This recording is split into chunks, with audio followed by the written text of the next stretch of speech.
Okay, thank you. Calling the meeting to order.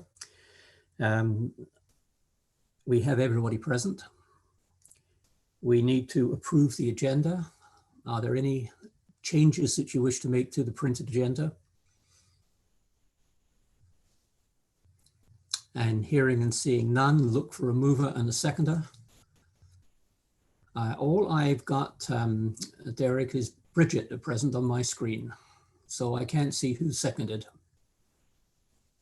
Let me mute myself, Peter. So what you'll need to do then okay. is go to I've the top got Jane corner. seconding that as the first. Next hand I saw, so moved by Bridget, seconded by Jane. The approval of the agenda. Those in favour of approving the agenda as printed. And I think I see all hands there. Thank you very much. We have an agenda. Confirmation of the minutes of February the 19th. We have two corrections which I will give to you. Firstly, on page 7, 2 paragraphs from the bottom. There's a paragraph which starts, Mr. Taylor stated. And in the third line, we are asking that it reads, he suggested that a ridge vent be used on the, and then delete the rest of that sentence and make it read, used on the addition, which would be less visible from the street than the proposed gable vent. Derek, probably the best way is to send that out in writing at some point. We've got that as Don's email. Is that correct, Don, the wording I used? Thank you very much. And on page 9, item 5, item V, 1, 2, 3, 4, 5, 6, 7 paragraphs down should read, Mr. Taylor stated that the projecting drip course, DRIP, instead of HIP. Is that correct, Don? Thank you. So with those two corrections, I would ask, are there any other amendments that you need to make to those minutes? And seeing none, I would ask for a mover of those minutes as amended. Councillor Oosterhoff, seconded by Bill. Those in favour? Those opposed? You have a set of minutes.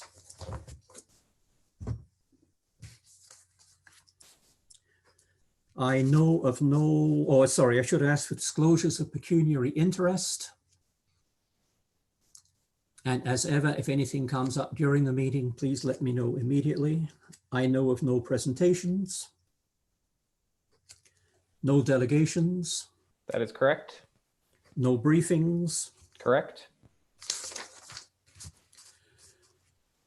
Nothing under 8A, B, or C. That is correct. Which brings us down to stat business, 218 Albert Street. And are we going to get the recommendations up on the screen, or are we doing all this on paper? So, Mr. Chair, Ryan has a presentation that he's going to share on our screen, and James is going to go ahead and get that up, and I will unmute Ryan, and then we can start from there.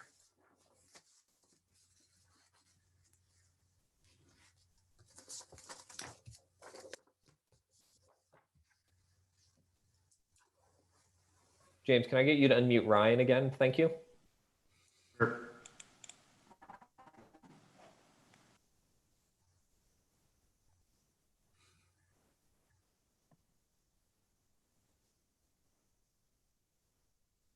Okay, Ryan, you should be live. I'm good. You can go ahead and start that slideshow. Whenever you're ready, Ryan. And go to the second or third slide, it'd be great. So this is 218 Albert Street. It's on the west side of Albert Street, just north of Union and west of the Queens Main campus. And it contains the 2-story circa 1877 frame dwelling. Go ahead and advance the slide, James.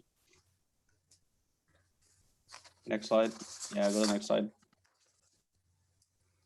So this is the Meisel house, built around 1877. You can go to the next slide, James. It's designated under Part 4 in just last year. It's a Georgian influenced house, has direct association with three prominent former professors from Queen's University, namely, most notably political scientist Dr. John Meisel, who got the Companion of the Order of Canada in 1999. Is also associated with Dr. Etherington and Drs. Reed. It is also, so some of the heritage attributes of this property include the house itself and its Georgian influence, its shape and form, its low pitched roof and the like, and its visibility from the street. You'll note in this list that the deep undeveloped rear lot is not noted as a heritage attribute. So that leads us into today's application. Next slide.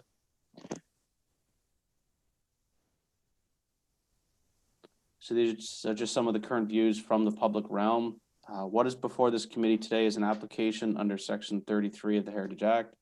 Go ahead, James, next slide. For a new 2.5-story building to be erected in the rear yard. It's approximately 67 square meters with a gable roof and is located directly behind and in line with the Meisel house.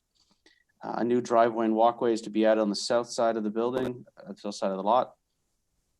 And the new dwelling is to be clad in a beige or buff brick with a concrete foundation. You can skip the next slide, please.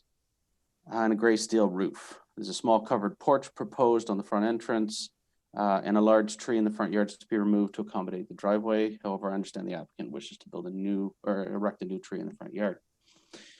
So in terms of our review, the proposed new building is to provide a secondary dwelling unit for rental purposes. The new dwelling is to be 2.5 stories tall. However, it's to be lower in height than the ridgeline of the adjacent heritage building. In order to distinguish the new building from the light-colored horizontal-sided heritage building, without competing with the prominence of that heritage building, the applicant is proposing this beige-colored brick cladding. The brick will provide a distinct, different, and contrasting separation between the old and the new. Yet is a common material in this area of Kingston. Very little of the new building is to be visible from the street, only a glimpse along the southeast elevation, but beside the Meisel house will be available. Those window openings on the south elevation are to be regularly placed vertical rectangular windows with concrete sills and to be filled with a multi-pane sash windows, of which sort of complements the heritage character of the Meisel house. A small covered porch, as I noted, is to also pay tribute to the sort of older influence of the area. The location and scale of the new building will make it subordinate to the heritage building. The choice of materials and colors and the design of the openings will complement the new the heritage attributes of the Meisel house, while clearly making this building distinguishable as a new intervention. The choice to erect a detached building instead of attaching to the rear of the heritage building allows for its construction with no impact to the heritage resource itself, which is the house. In terms of our circulation, there were a number of technical comments that were provided by some of the agencies, and I won't go through all of those in detail, but suffice it to say a building permit is required. Forestry did note that the tree that's to be removed is not a city tree, and therefore a permit is not required. And they suggest looking at the trees in the area as a guide. From a planning perspective, there is a zoning amendment application active at the moment. It's on hold, which was initially submitted to permit a total of 3 residential units on the property. And in an addition format and not in a separate dwelling. We understand that is currently on hold pending approval of this application. We understand if Heritage Act and building code approvals are granted, the applicant will withdraw their rezoning application and proceed as the plans before you. These plans have been reviewed against the requisite zoning regulations and yard requirements and are found to be in conformity. And then our land use perspective, it has no concerns. So in terms of the comments we received from Heritage Committee, they were circulated. There were no substantive concerns provided to staff. There were a number of recommendations regarding the placement of windows and heating, air conditioning units, as well as the orientation of the building. All these comments were provided to the applicant for consideration. It's important to note that given that the property is not located in a district, comments regarding the detailing of the design of the infill dwelling are sort of outside of the scope of this application. We're really looking at the heritage impact on the attributes of the property and not so much on the design of this building. So in saying that, Mr. Chair, you can skip to the recommendations.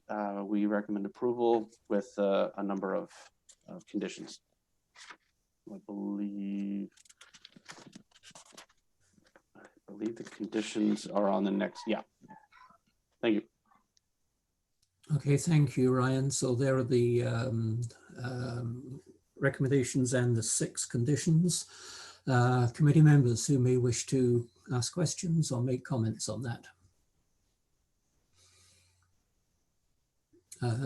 Councillor Doherty. Thanks. I just wonder if you could put, Ryan, the conditions on there on the page again, so that we can take a closer look at all the 6 conditions. James, can you go back to that last slide?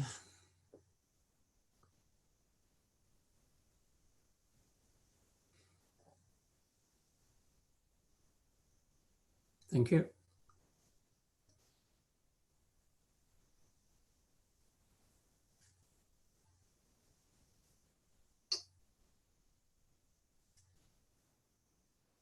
Do you have questions on those, Councillor?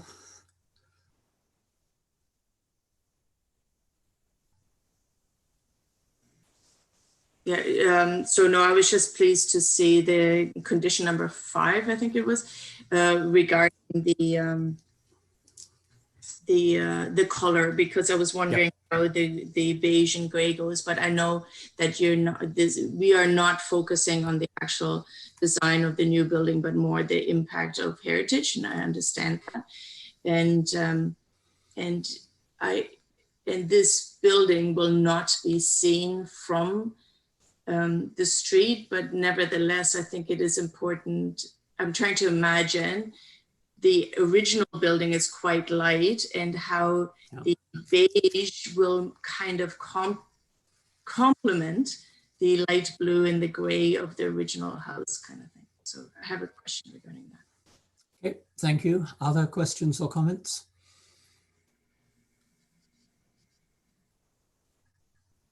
Seeing that, oh, sorry, Matthew.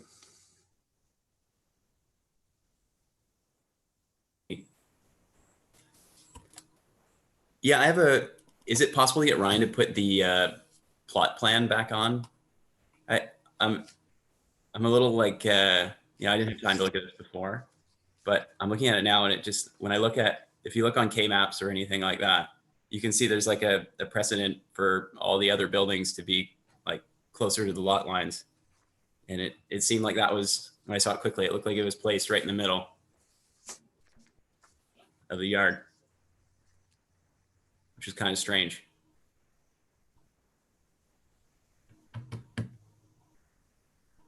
Yeah, the second one there, slide 8.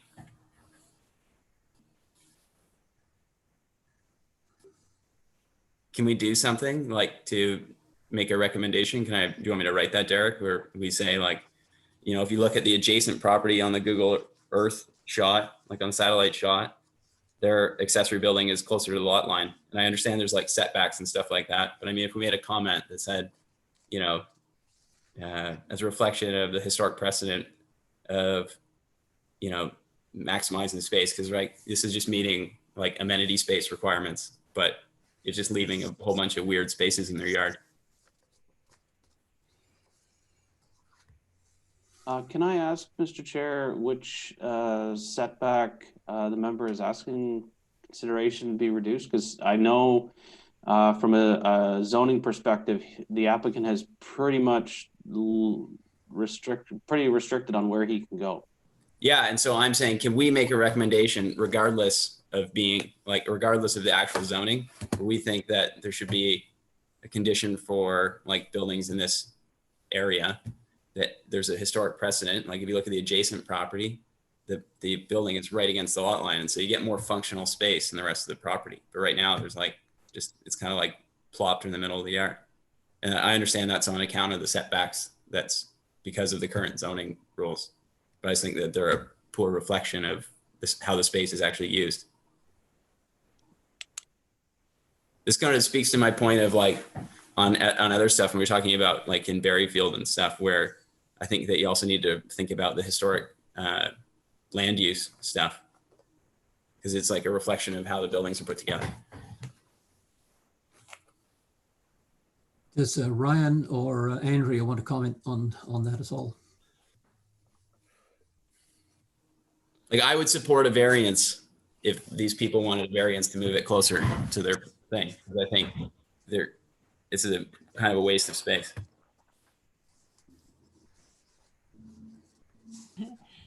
Thanks, guys.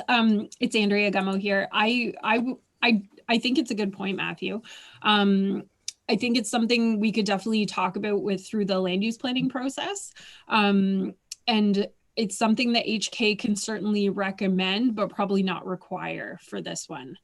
Okay, so I'll write a recommendation and send it to Derek. Yeah, I think that would work for sure.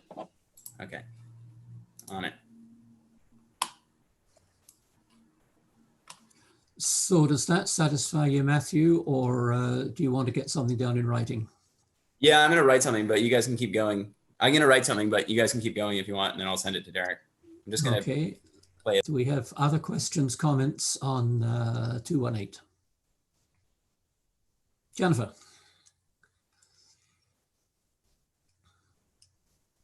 Hi. Actually, I was just wondering what the actual setbacks are. I didn't see them like what are required for that. If anyone actually knows, because I'm just off the cuff, having done the lot. Like, I mean, we have 4.7 meters. Is that the side that you're thinking, the right-hand side, Matthew? Anyway, I was just wondering what they actually were, if we could say something within the actual parameters that are existing or not, or that information is available.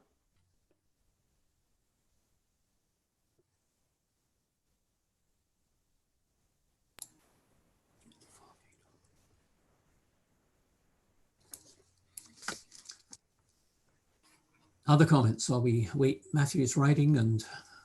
All right.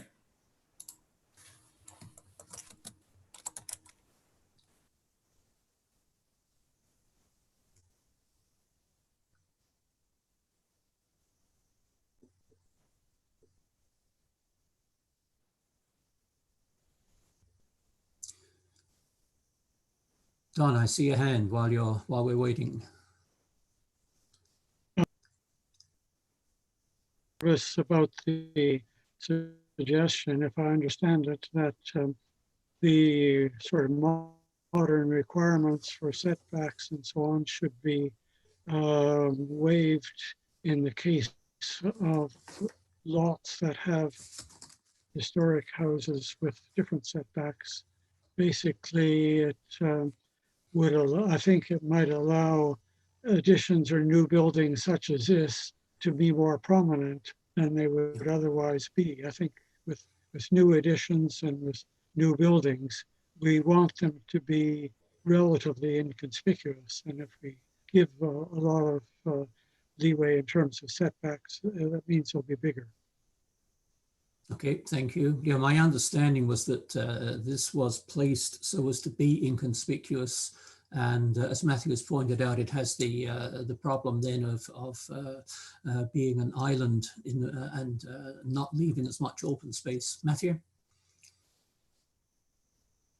Yeah, I totally see what you're saying, Don, and I agree. And I think there's like a sort of case by case, similar to what we're doing right now, that needs to be done. And I think that, you know, the flip side, like the unintended consequences is it, you know, you end up with these weird infill projects where they don't really make any sense, and maybe the building's squeezed out to be as high as possible, as to where if, you know, you approached it logically and said, oh, well, we'll just give you an extra 2 meters here through a minor variance on the side, you would not end up with this. Because if you look at the plot plan, like there's the way that there's nothing left of the yard. And then if you also, you know, endeavor to look at how the rest of the lots in the neighborhood are cut up, where the older accessory buildings are in it, they're all like along the lot line and stuff. And it, you know, I know it doesn't meet modern zoning requirements, but it doesn't make sense. So there you go. So are you adding an extra recommendation? Yeah, I'm just finishing writing it out right now. Okay.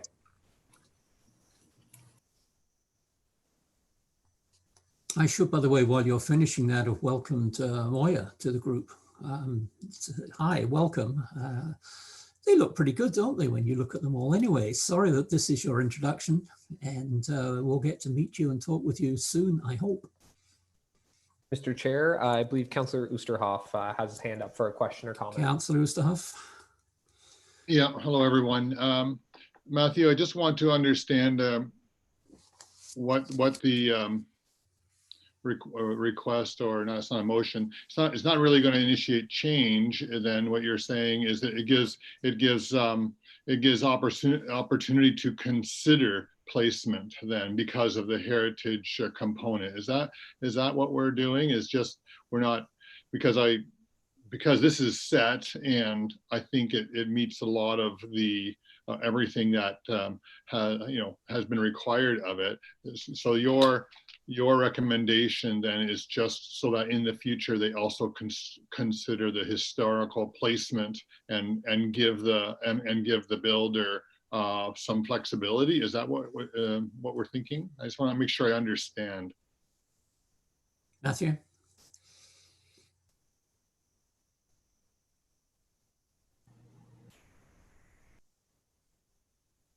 I think, if you went around that neighborhood or any of the other neighborhoods you look, and none of our sort of like current day zoning requirements would apply. Like they're all non-conforming. And so you wouldn't be able to make any of these places anyways. And so to me, what that kind of says is, okay, well, we need to interpret these spaces a little bit differently when it comes to zoning. And I think that includes new construction and infill, whatever it be, an accessory building or a new build on a vacant lot. If you, as an example, if you thought of like a street wall, so like on these old streets, a lot of the houses are all sort of a similar setback from the curb or the road. And if you just blanket applied modern zoning codes, you might end up with the house that's just back and it looks kind of silly. And so, I think taking in those small nuances are really important to maintaining the character and function of those neighborhoods. And so I think that should apply to the accessory buildings as well. And that's kind of what I'm trying to get at. And I appreciate that, Matthew. And I'm thinking like that. I guess I'd like to hear from planning is that not a natural, are we that rigid in planning then that we don't consider it? Or is this a moot point that they do think about those things in the fact that it's a historical area? And is it because, are we asking for flexibility or just consideration? And why isn't that already something that's been done and is common practice, is my question. Who wants to try that one? Hi, thanks. It's Andrea. This is a really interesting thing, and it's not that we don't think about it. There's kind of like two sides to it. So on the one hand, like Matthew's totally right, the placement of buildings definitely contributes to neighborhood character, and in a neighborhood like this, that's the heritage character of the neighborhood. Then there's kind of the technical side of land use planning where we require setbacks because it allows for things like maintenance on buildings. It helps cut down on property owner disputes when a building is too close to a lot line. So I think as planners, as we try to implement the zoning, we're trying to find a balance between those things. Although we quite often have buildings built right to the lot line, we don't always recommend kind of continuing that practice because we do find that over time it can create problems. I think in a case like this, the applicant could certainly consider the placement of the building on the property and taking HK's recommendation into account for that. But HK wouldn't be able to require that building to move because the applicant has specific kind of development rights based on what the zoning says right now. So they don't need to, or there's no way for us to compel them to apply for a minor variance or a zoning amendment to change the setbacks, but it's something that they could consider applying for. And then in the kind of through the Planning Act application, we would review it. Now, I also just did want to mention that because we're dealing with the old zoning bylaws still, I think this problem is a little worse than it will be when we get our new zoning bylaws in effect.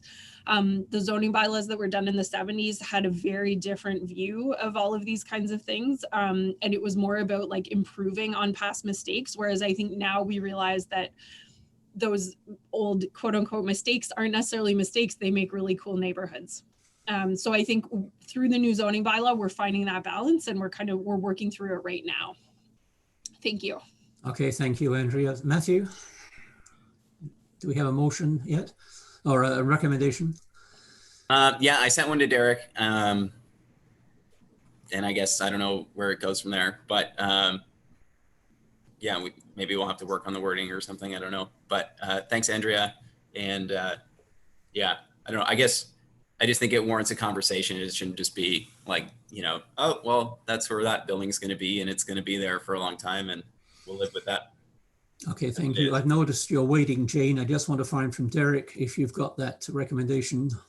Yes, Mr. Chair, I do have the amendment. So procedurally, we should wait until the motion is on the floor before we put forth any amendments. So perhaps we can deal with any remaining questions or comments. And then once the motion's on the floor, so we can turn it over to Jane then. Jane?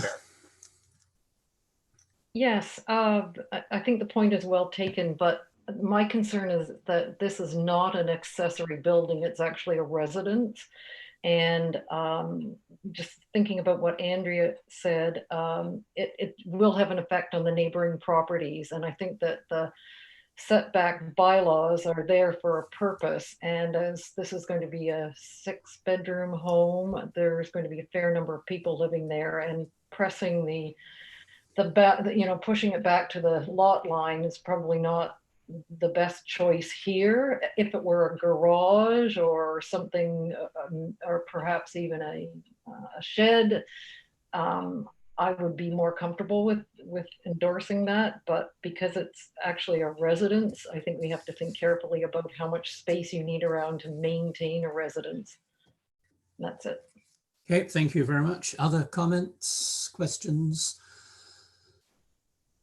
If not, go on to members of the public wishing to ask questions. And hearing nothing. Sorry, I'm just Peter, just for a reminder of members of the public, there's only a couple. You do have to use the raise hand function. I think most people are familiar with that, and I don't see any. So sorry, Peter, just jumping in there for a second. No, that's fine. That's going to be needed more than once, don't worry. Which gets us to the motion, which you have printed. And I'm not going to read it. James, can you get it on the screen? I'm not sure if you've got it there or not. Mr. Chair, Heritage Kingston recommends to council the erection on the property of 218 Albert. Said erections to include 1 and 2 and then 6 conditions. Looking for a mover for that. And seeing William, and a seconder, seeing Don. And looking for discussion. And it looks as though it's going to come up on the screen right at the end. Yeah, that's the one.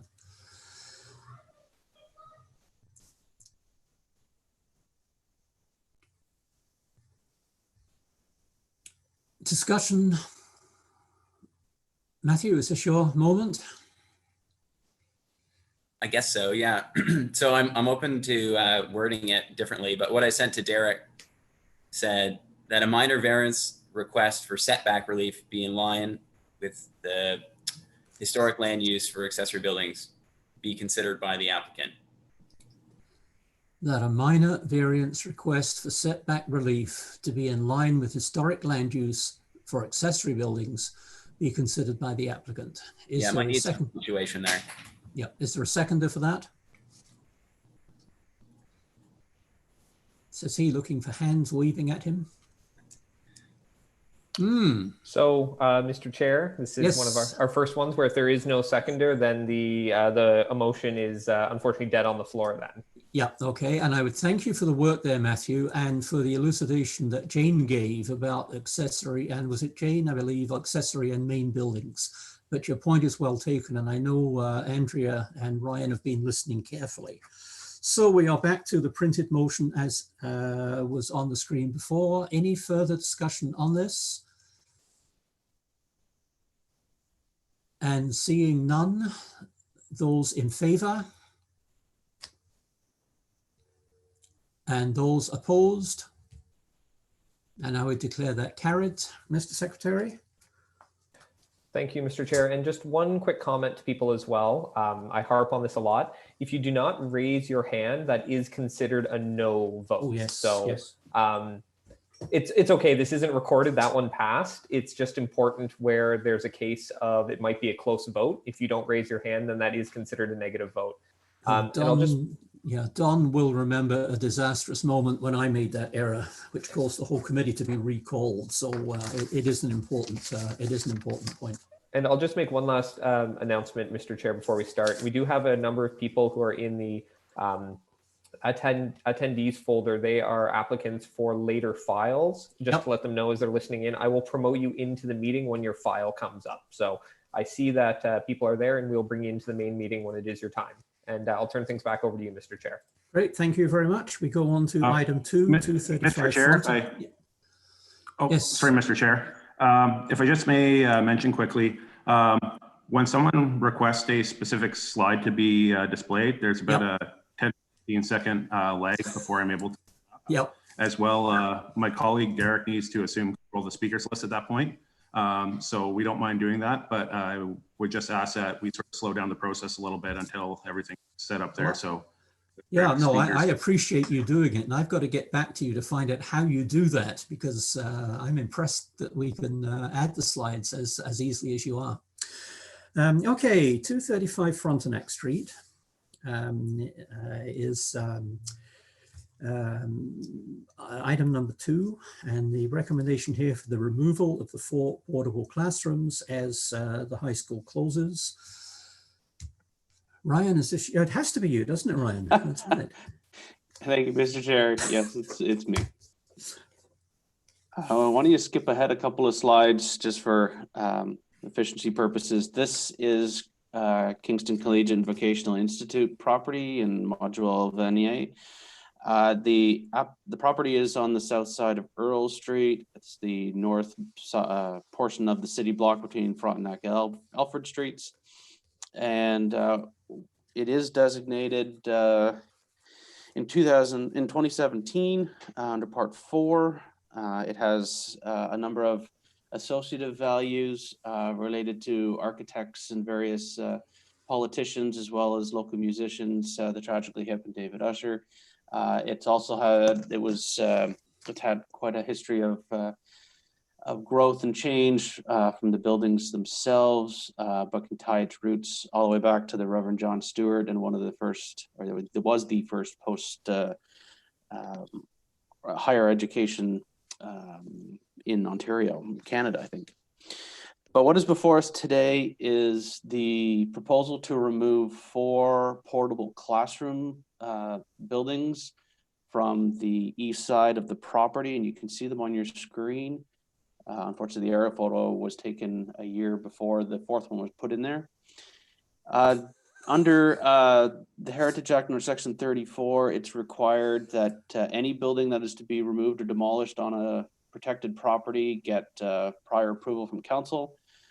So none of those portables are particularly of heritage value. They're about 20 years old. I understand from the school board themselves that those are to be relocated and repurposed on other school board sites throughout the city, throughout their jurisdiction, and put back into use. But currently, they are no longer in use or no longer needed on the KCBI property and are being asked to be removed. So we have no concerns. Similarly, the agencies that were circulated had no concerns. There's a building permit that's going to be needed for this. And we received no concerns from Heritage Kingston. So our recommendations before you. Thank you, Mr. Chair. Thank you very much, Ryan. Thank you for explaining the 4th one really wasn't in the photograph. I spent a lot of time looking for the missing one there. Okay, committee members, comments, questions?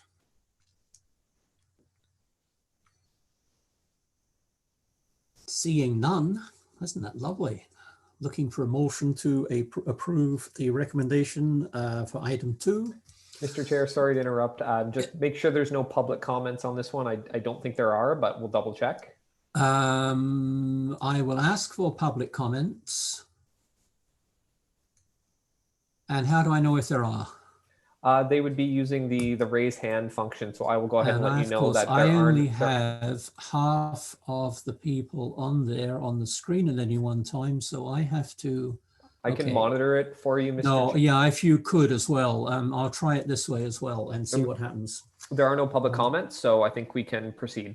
Yeah, okay, thank you. So without public comments, then we look for a motion for as printed, moved by Williams, seconded by Councillor Doherty. Demolition, sorry, that the removal of the 4 portable classrooms be okayed. So any further discussion on that motion? And seeing none, those in favour of the motion? And those against the motion? And I'll count that as carried. Thank you very much. We move on to, and we're going to just go on to 4 and 6 Rideau Street. I realize that the discussion may well be relevant to the next 2 motions as well, but if we can, as far as possible, keep the discussion just to 4 and 6 Rideau Street.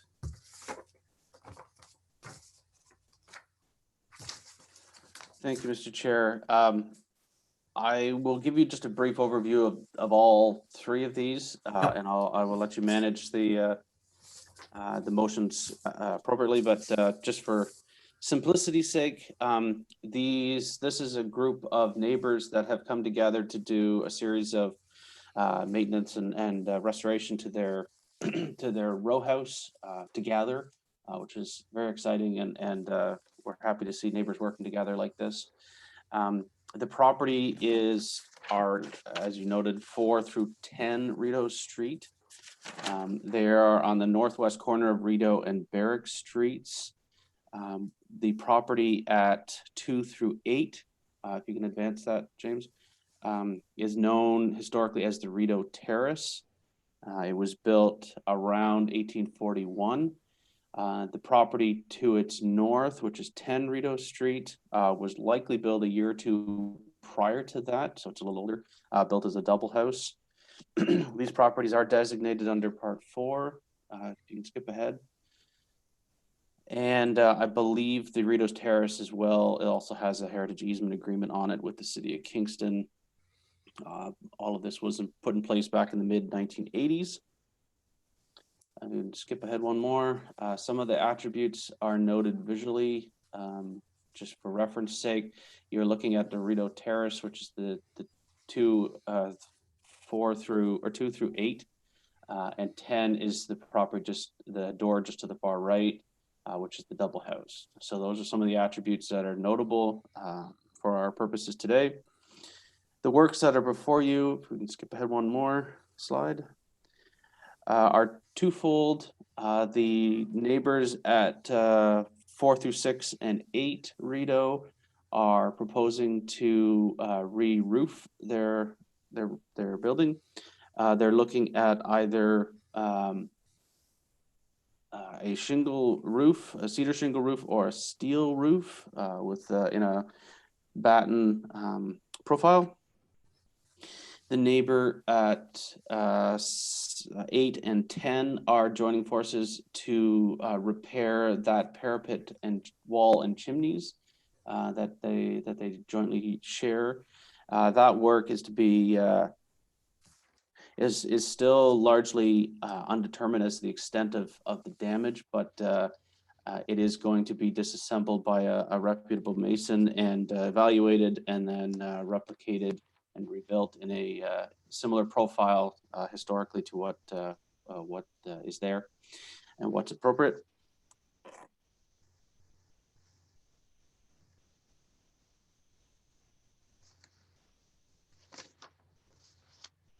So in terms of our review, the alterations proposed are, of course, a positive impact on the heritage attributes of this property and will help extend the life of this valued resource. The use of the metal standing seam roof or the cedar shingles are supported by staff and demonstrate the respect that the owners have to the history and heritage character of this property. In terms of our circulation, there is a requirement for encroachment permit if works are to be, or if scaffolding and such are to be placed on city property. Power lines need to be isolated. Came from Kingston Hydro.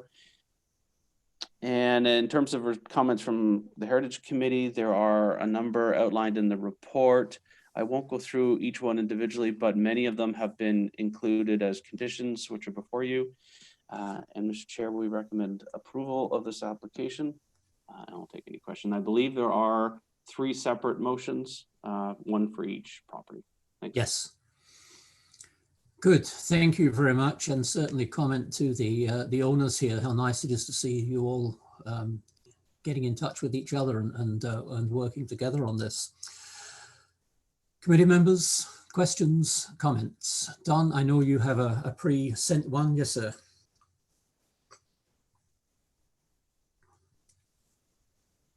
Do you want to make your comment now, Don? Yep, you're live. Yes. One sort of minor point refers to the use of the word cedar shakes rather than cedar shingles. Some of the newer committee members may not be quite familiar with the distinction, but there is a distinction. A cedar shake is traditional cedar shake was actually split cedar logs, whereas cedar shingles are sawn, and therefore shingles are quite uniform and lie pretty flat against the roof, whereas the shakes tend to look quite irregular with different thicknesses, and so they have a kind of rustic appearance on the roof.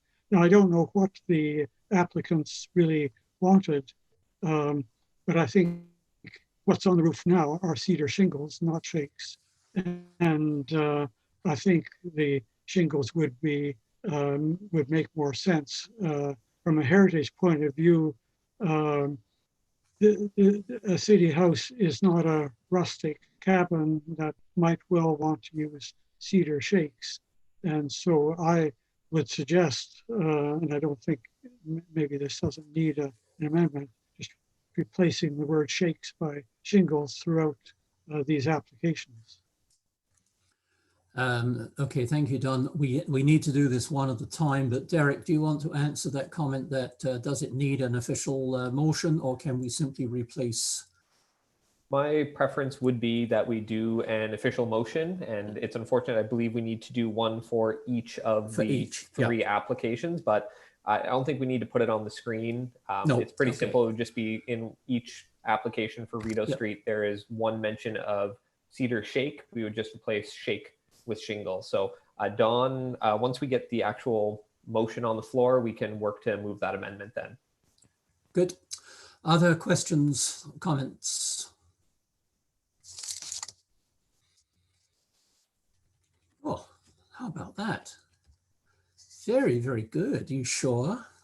Members of the public? And for members of the public, I'll remind you, if you wish to comment, make sure you use the raise hand button. That's at the bottom of the list of all the meeting participants. If you don't have that list, you just need to go to the bottom of your screen and click participants. Then you'll see a list of names and there'll be the raise hand button. And I see no raised hands at present.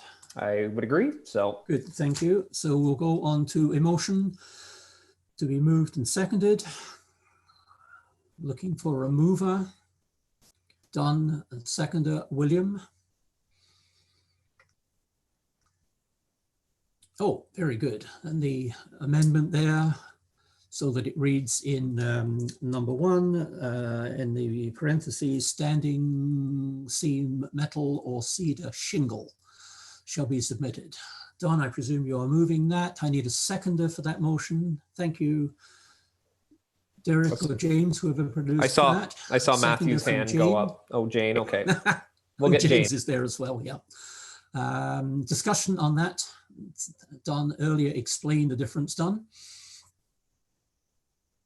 I just want to say a few words about the choice between cedar shingles and metal roofing.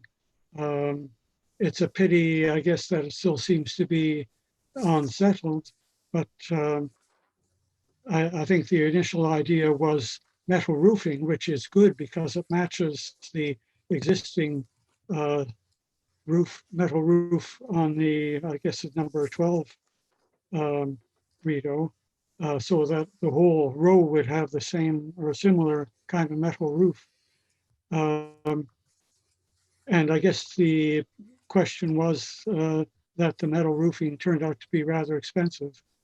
But I think the other side of the argument is that they last 3 times longer than a cedar shingle roof, and so in terms of economics, should give careful consideration to going for metal roof. Thank you. Good, thank you. Other comments, questions? Seeing none, we have a motion, an amended motion. Mr. Chair, so the first vote here would be for the amendment and then the amended I'm motion. just trying to think whether we did that. So the voting firstly for the amendment, which basically replaced the word shake with shingle. Those in favor of that change? Those opposed? And that carries. And then the original amended motion, the 4 recommendations. This is just for 4 and 6 Rideau Street. Any further last minute discussion on that? And seeing none, those in favor of those recommendations? Those opposed? And I believe that carries.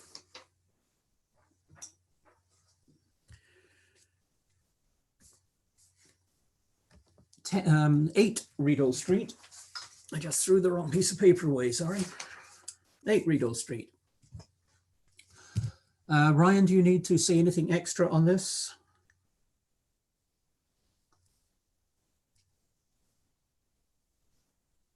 No, Mr. Chair, I'm good. I think I've said it all. Okay, fine. Further comments from the committee on this? And Don, I know that your motion is going to reappear in a moment. Seeing none, members of the public? And seeing none on my screen, looking then for a mover and a seconder for the motion that you have on page 4.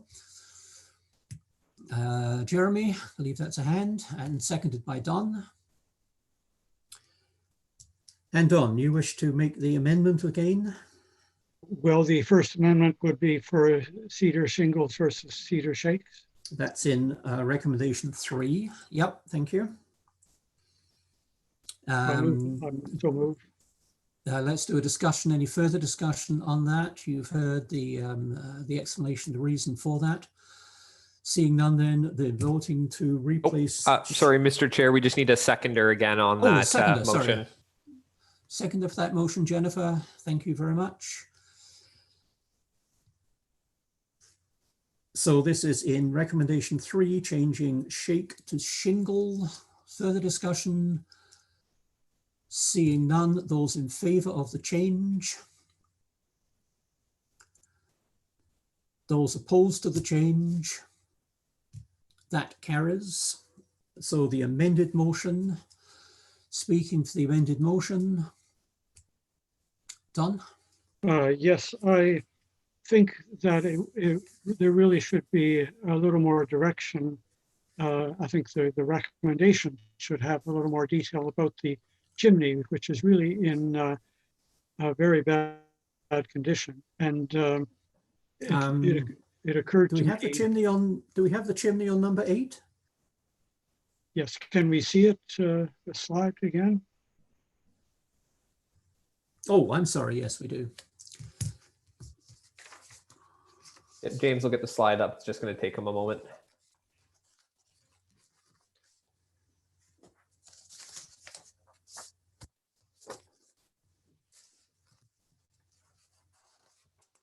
I think it's pretty clear that the previous attempts to patch the chimney were of rather poor quality, and it's led to even worse deterioration.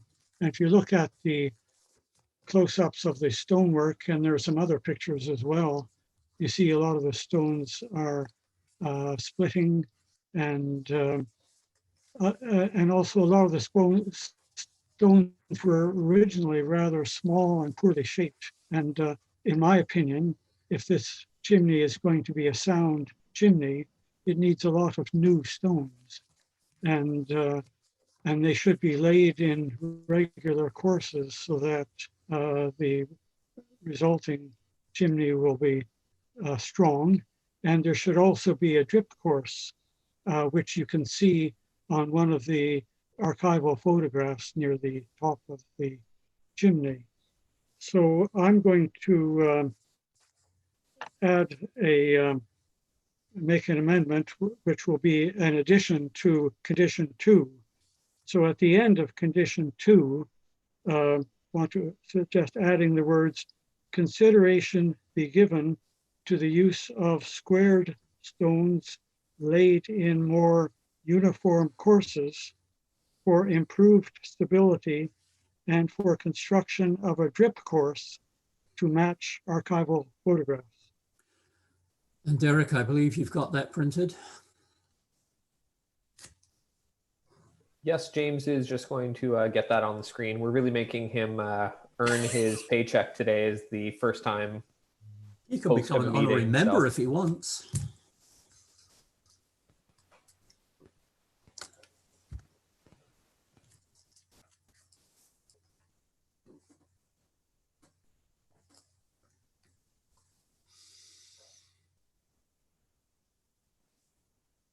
So there you see it added to the end of recommendation 2, with consideration to be given to the use of squared stones laid in more uniform courses for improved stability and for construction of a drip course to match archival photographs. Don, do you want to add anything to what you've already said?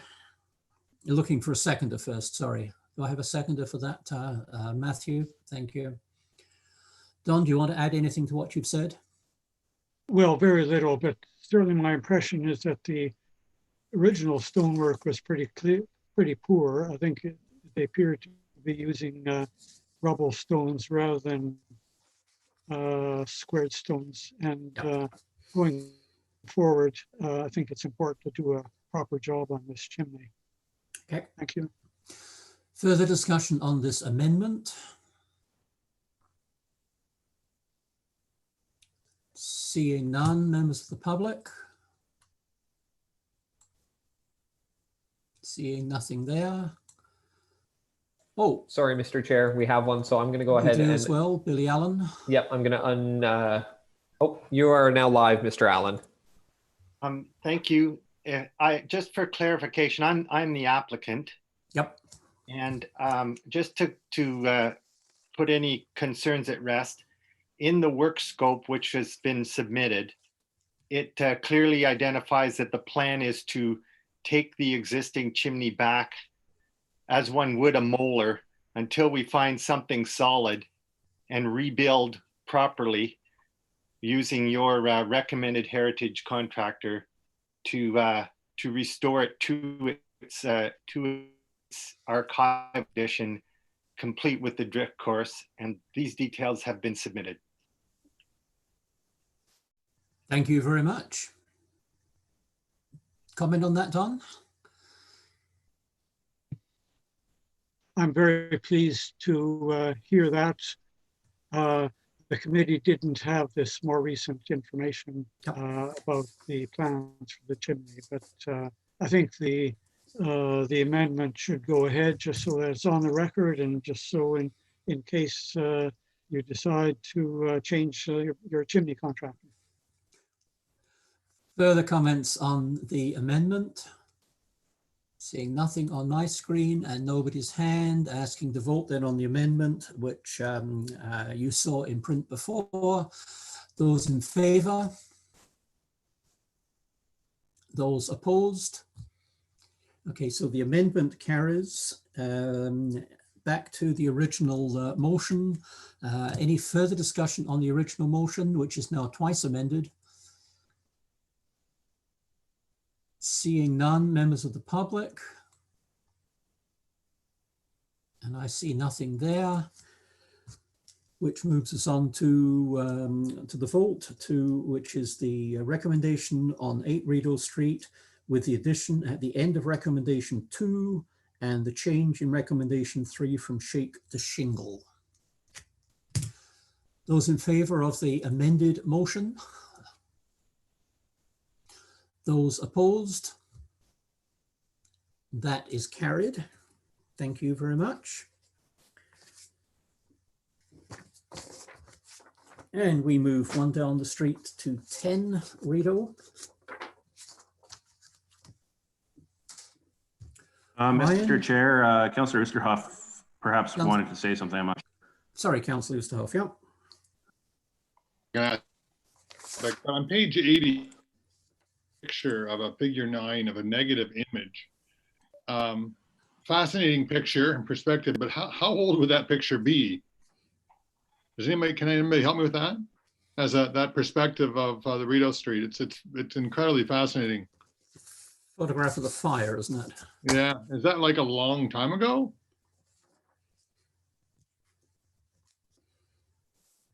I don't see a date on there, but it doesn't matter. It's off time. If anybody knows, that would be very interesting to me. Yep. Okay, we will get Ryan searching on that. He's probably got it somewhere, or one of his many assistants can do it. 10 Rideau Street. Ryan, do you need to say further on this, or have you covered basically? I have nothing further to add, Mr. Chair. Thanks. Okay. The just looking down, you have the same, you're going to be making the same change here, aren't you? Recommendation? Yes, the same 2 amendments. One for shingles versus shakes. And that is in number, just trying to find it in the recommendations.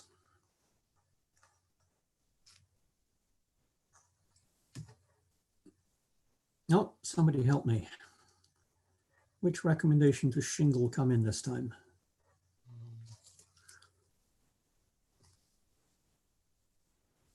I don't see it here.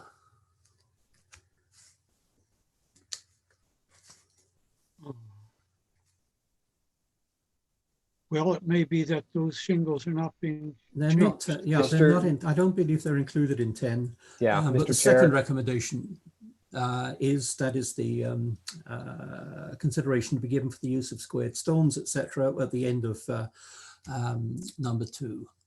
That's right, that one. So you wish to make that amendment done? Yes, the amendment to condition 2. Yep. And do I have a seconder for that? Is that Matthew's hand going to go up again? I don't have my screen of hands.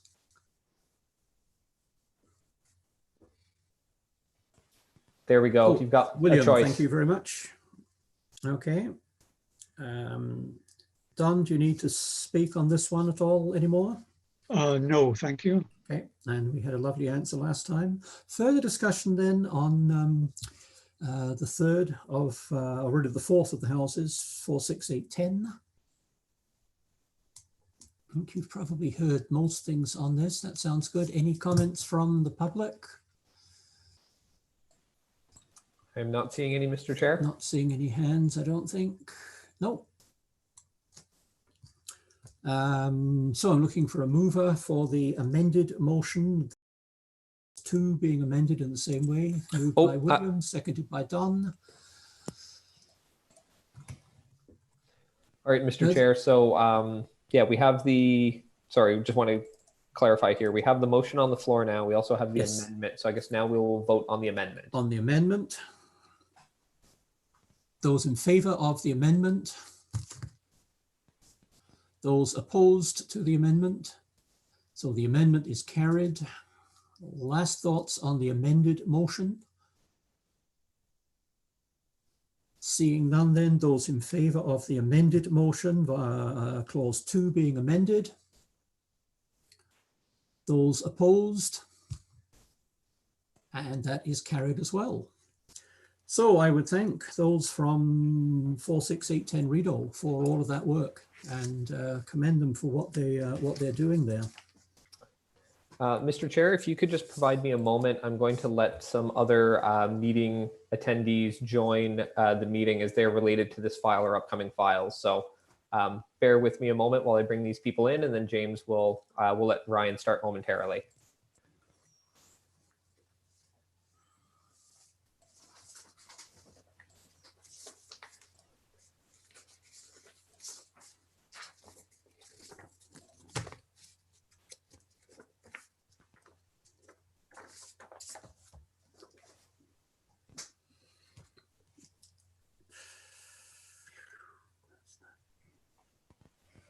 Okay, Mr. Chair, you can we can go ahead and turn things back over to Mr. Leary at this point. Thank you, Mr. Chair. Just quickly with respect to Councillor Osterhoff's question on that negative image, I believe that was report was prepared by Mr. Jenkins, the Mason, so I will follow up with him and see if I can provide a response to all of you. So the application. Thank you for that. You're welcome. The application before you right now is one that some of the members have seen in the past. This is the property at 9 North Street. It's at the eastern terminus of North Street and the northern terminus of Wellington Street, adjacent to Douglas Fleur Park. It includes the remains of a 2-story limestone storage building known as the Imperial Oil or Queen City Oil Building, and it's designated and the subject of a heritage easement agreement with the city under Part 4 of the Ontario Heritage Act, which came into place a few years back. So can we skip ahead, James, couple? In terms of the designation, so that's the property a few years ago. Is there some images of what it looked like before it suffered its most recent collapse? So the next slide provides some of the overview of the, oh, sorry, not the next one.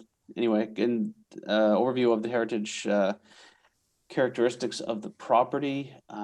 You'll note that it was built around 1908 to plans by well-known architect William Newlands.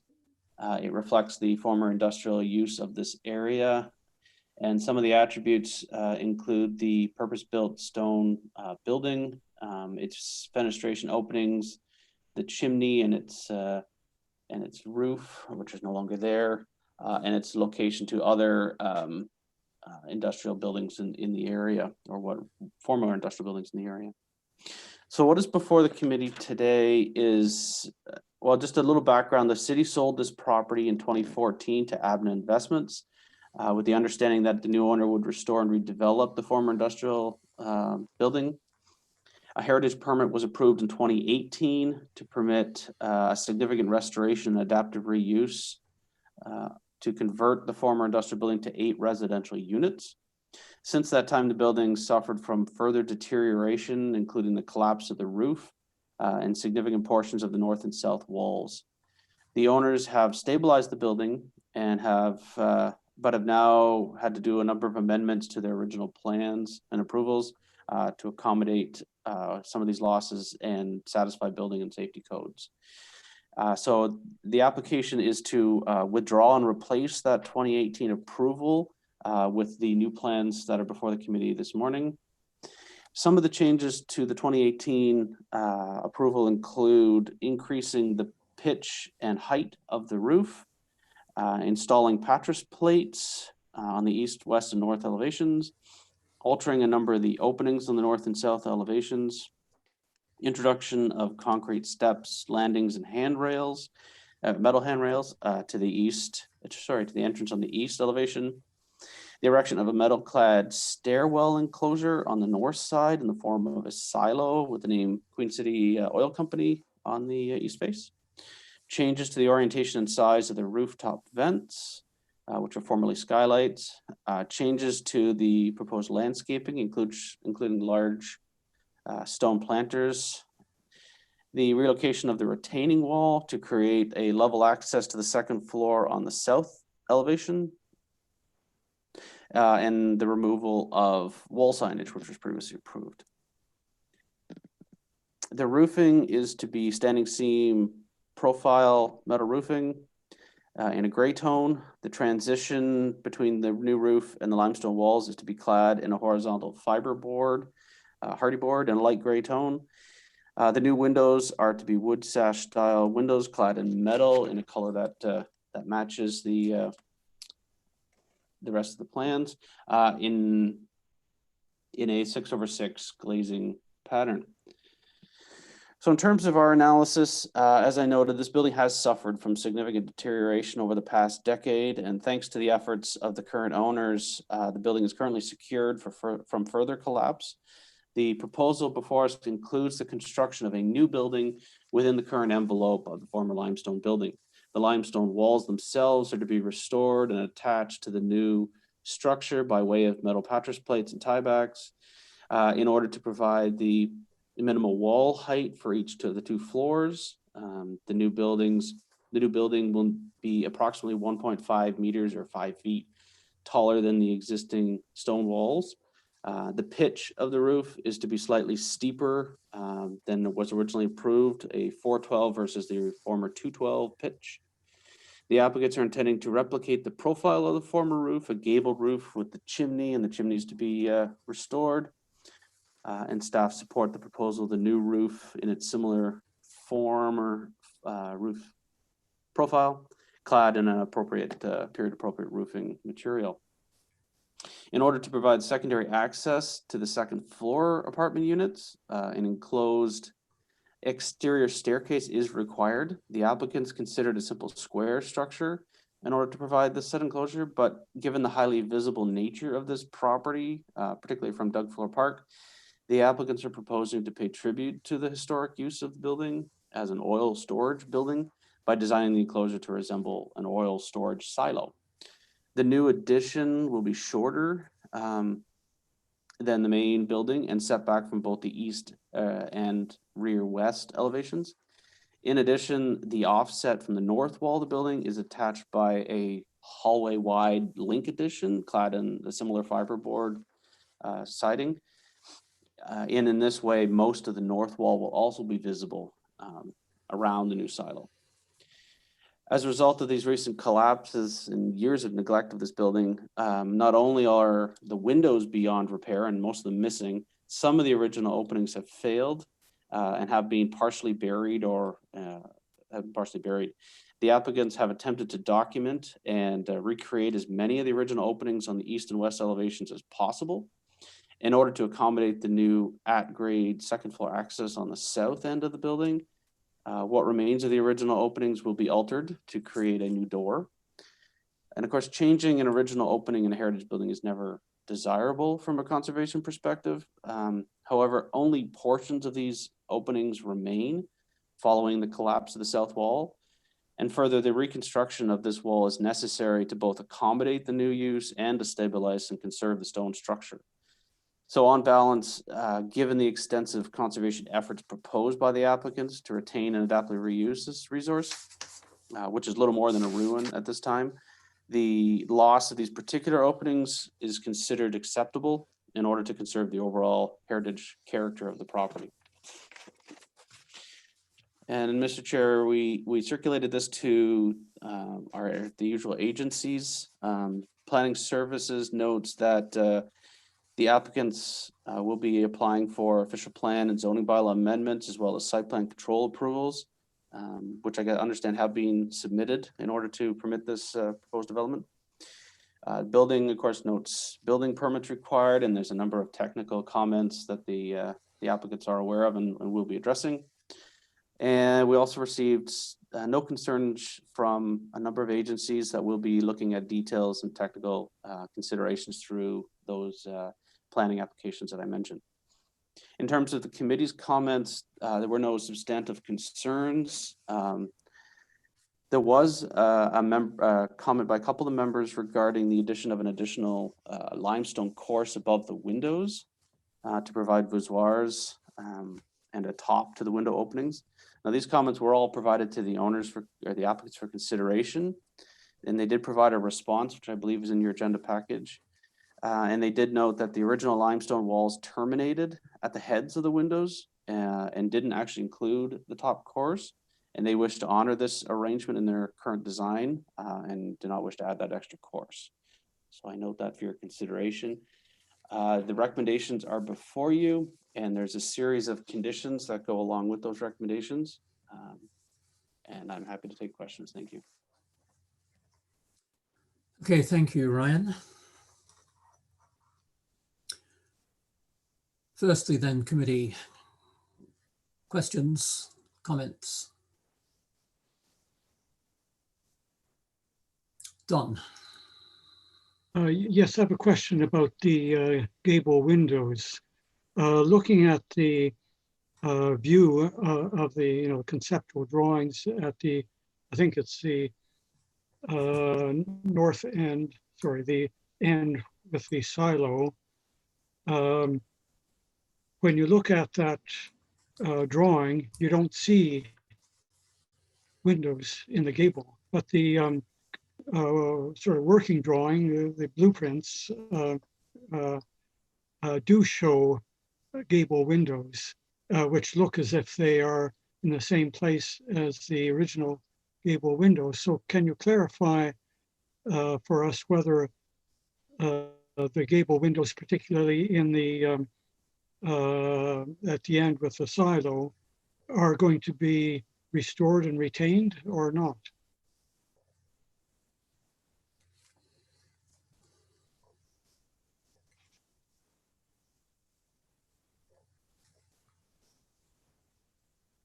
Thank you, Mr. Chair. I was just trying to bring those plans up myself. As noted, the applicants have done their best to conserve the original openings where they knew they existed, and to replicate those in as close to the original location as possible. I don't think anyone can explicitly confirm that they're an exact location that they were, but as best of their ability, I understand they're trying to keep those patterns. That wall suffered a pretty serious collapse, and I don't think there's much or if any of it left at the moment. So it's based on documentary and photo evidence as best I can.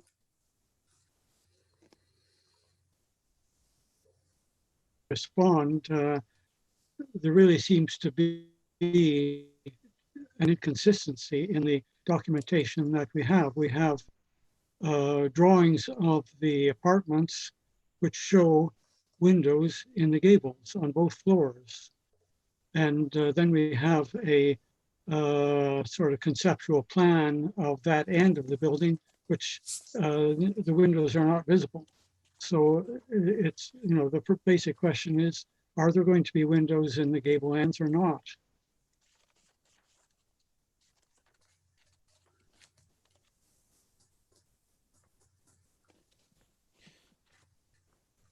It'd be nice to see those pictures again. They came by in your presentation. So I believe reference should be given to the plans themselves, Mr. Chair, as opposed to the renderings. I don't know if the renderings are completely up to date. The plans at the end of Exhibit D, I believe, are more up to date. As on page 167, 168.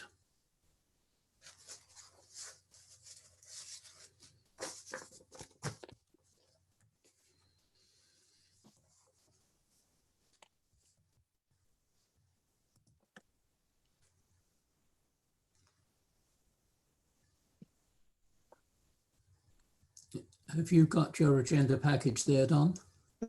Yes. So I'm looking at page 167 and presuming that that is the most up to date. Yes, I made a note of that. I think you're right. Yeah. Sorry, it takes a minute. It's on the screen now. Sorry, it's taking me a moment to find that page.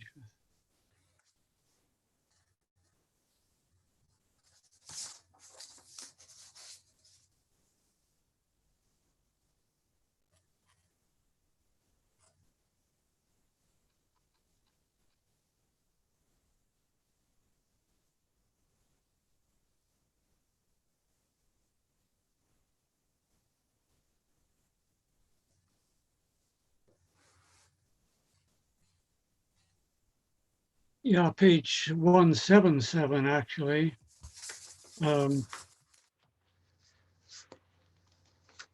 Shows the gable windows on the silo end of the building. And in the drawing below, page 178, the plans show windows in that gable end. But then the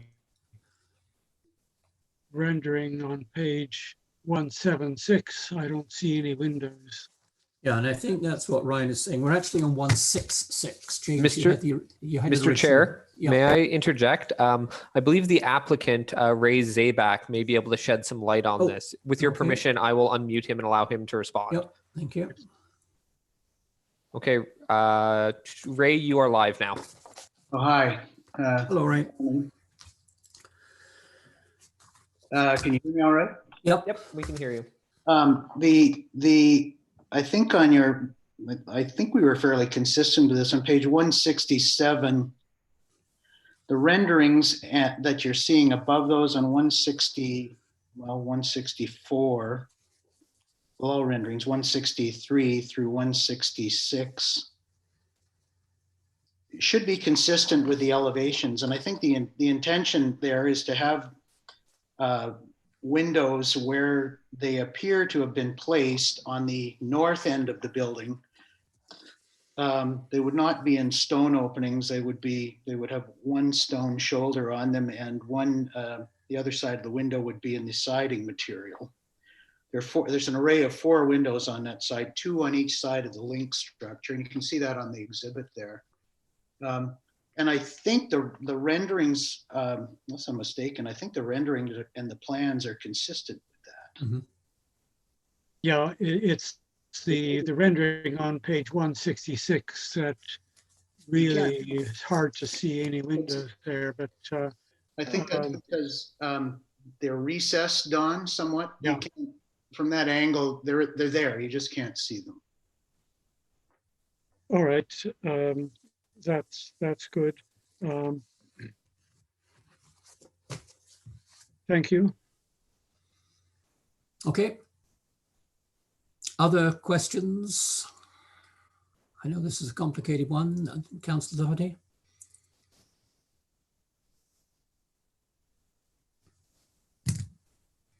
I don't have a question, it's just a comment. I just think I just want to commend the owner for this this conservation project. He's not only conserving the building, but I really like the creative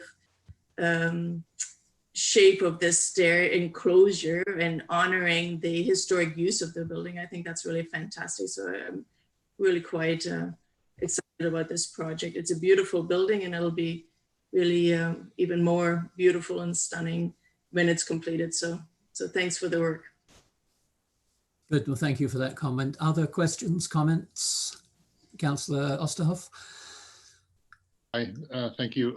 Yeah, I would just echo Councillor Doherty's comments. I'm very impressed with this development and everything I see there, and just want to thank everybody for that great work. Looks great to me. Certainly over the number of years that we've been looking at this building, it's going to be better than it was for sure.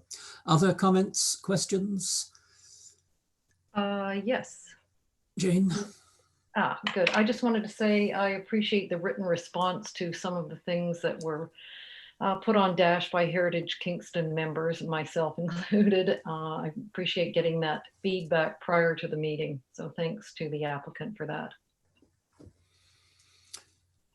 Seeing nobody else, members of the public? And I see none at present. Oh, I think Matthew's got his hand up there. So Matthew. Yeah, I'm just looking at the renderings again, and it just occurred to me, like I'm looking through them all again, and then I was wondering if maybe anybody else has any feelings about any of the windows that are getting blocked in, like getting stone infilled, that maybe they'd be suggested that it'd be a blind window so it reads as a previous opening. So it's like getting set back an inch or 3/4 of an inch or something, so that it reads as a pre-existing opening, but you know, the new windows are going in other locations.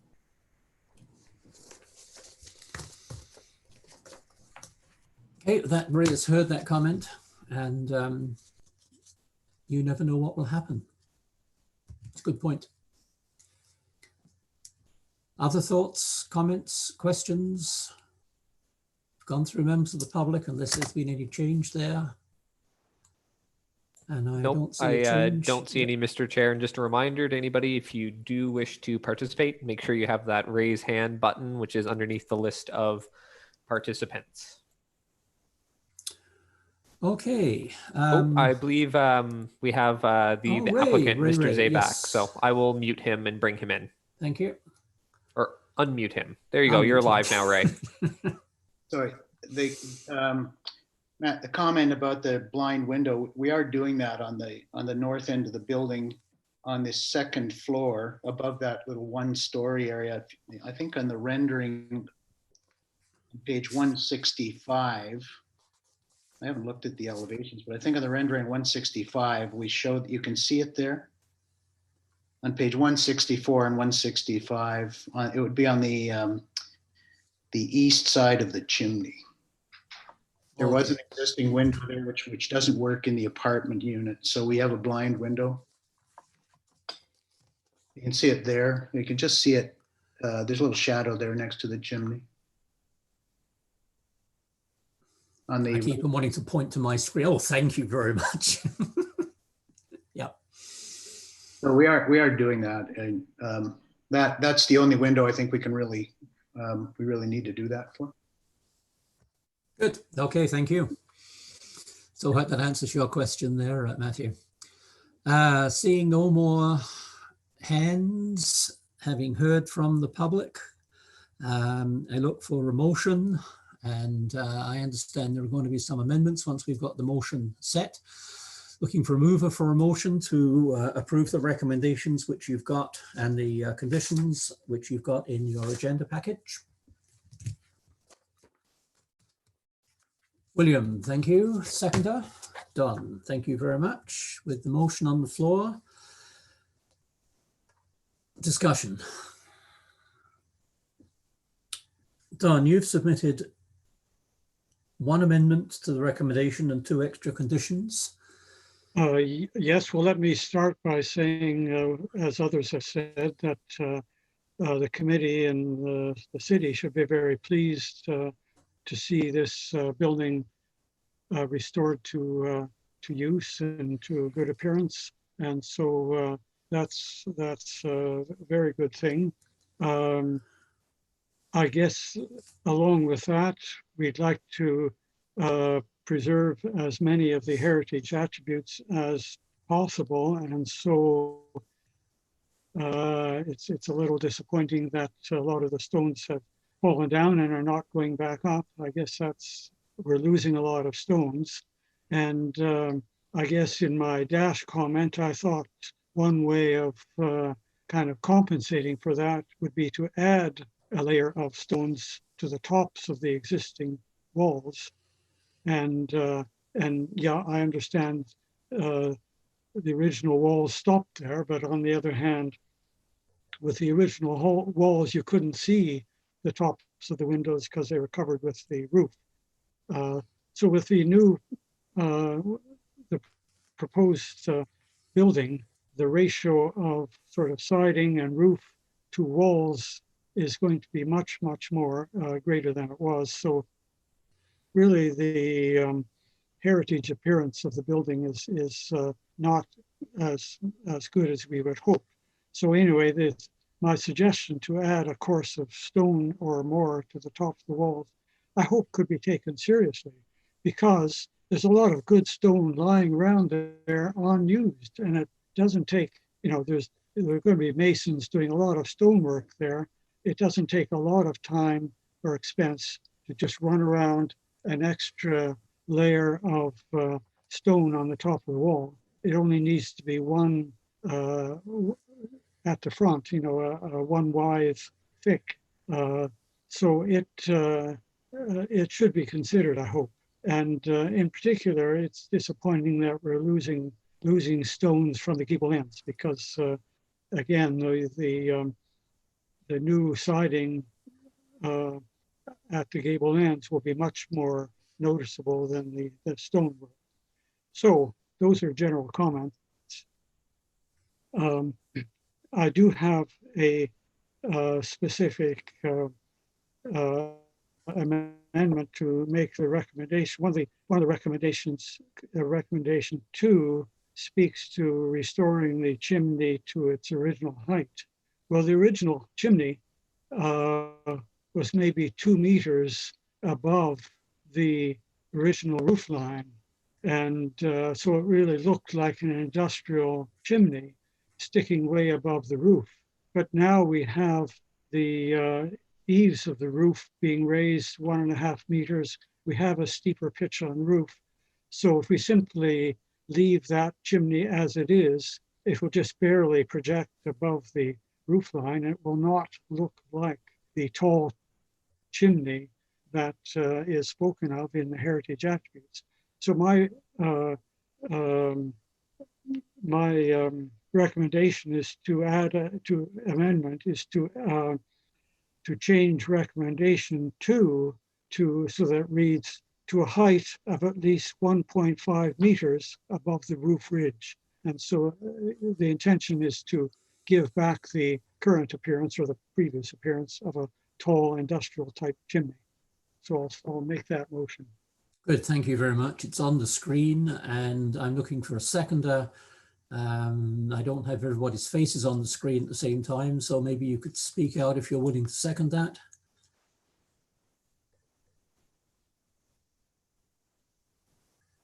So looking for a seconder. William, thank you very much. So moved and seconded. Mr. Chair? Yes. Sorry, could I just clarify which amendment this is for? Is this for the first one referring to the stone course or the second one referring to the chimney? This is for recommendation number 2, restoring and repointing of the remaining limestone walls.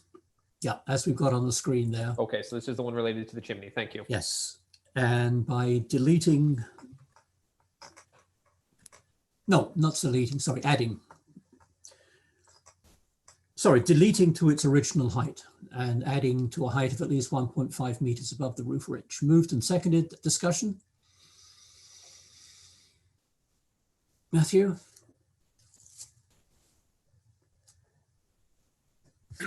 Yeah, thanks, Peter. I think I agree with Don in regards to the chimney height. I think, you know, if it's listed in the heritage attributes, I think there's probably some merit to considering, at least giving it the prominence that it once had. But I also, to balance that out, it might be disingenuous to just curate our own perception of how it should be.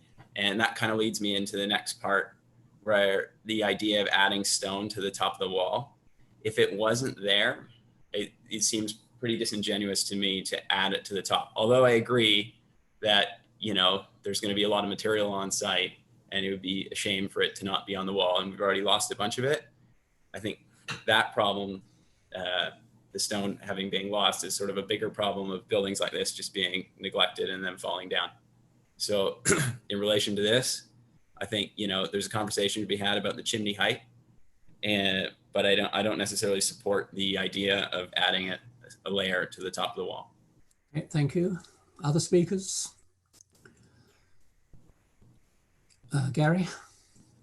Yeah, thank you. I would agree with Matthew's second comments. I do understand the request, but I think I don't think I can support that motion. It's gone this far, and I think a lot of things have been considered, and I'm not sure if this is the right time to be adding this much effort and change to it. I'd love to hear from the architect, Mr. Sabak, perhaps on this, but yeah, I'm not sure that we need to be doing that at this time. Okay, Jane? When I made my comments on Dash, I didn't realize that the original building it just went to the window didn't have any voussoir or anything over the top of it, and there was no limestone course there. So when the applicant stated that in his response to my comment, I tend to agree that you don't want to change the building from what it was any more than you have to. So I'm not in support of adding another course at this point in time. Thank you. I'll ask the applicant, represented by Ray, to comment then, since he was asked. Mr. Sivak. The reason that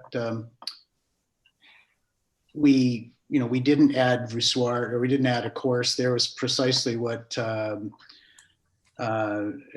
and Jane have cited here, that this was the original condition along that wall, and we wanted to keep it that way. We thought it was, I guess the term disingenuous fits, adding that extra material would have been sort of contrary to what we sort of believe in when we do something like this. The chimney, same respect, we left the chimney, the height of the original chimney. I don't know if the owner would have a problem with us raising the chimney, but again, the same argument I would use there is that the chimney was a certain height, we would keep it that height. The building did have at one time an elevator shaft inside it, which was a big sort of shaft projecting out of the roof, which of course we have no longer any use for. Gone a long time ago, but we haven't put that back on. But as far as the chimney, the height of the masonry goes, we'd like to keep it the way it was. Okay, thank you very much. Further comments on the amendment? Seeing none. Don actually has his hand up, Mr. Chair, so I'll unmute him. Yes, Don. Or just a brief comment, just to remind people that the discussion should be about the amendment regarding the chimney. And so can we deal with that? And then I'll say a little bit about the stonework generally, if you like. Further comments? Okay, yes, Matthew.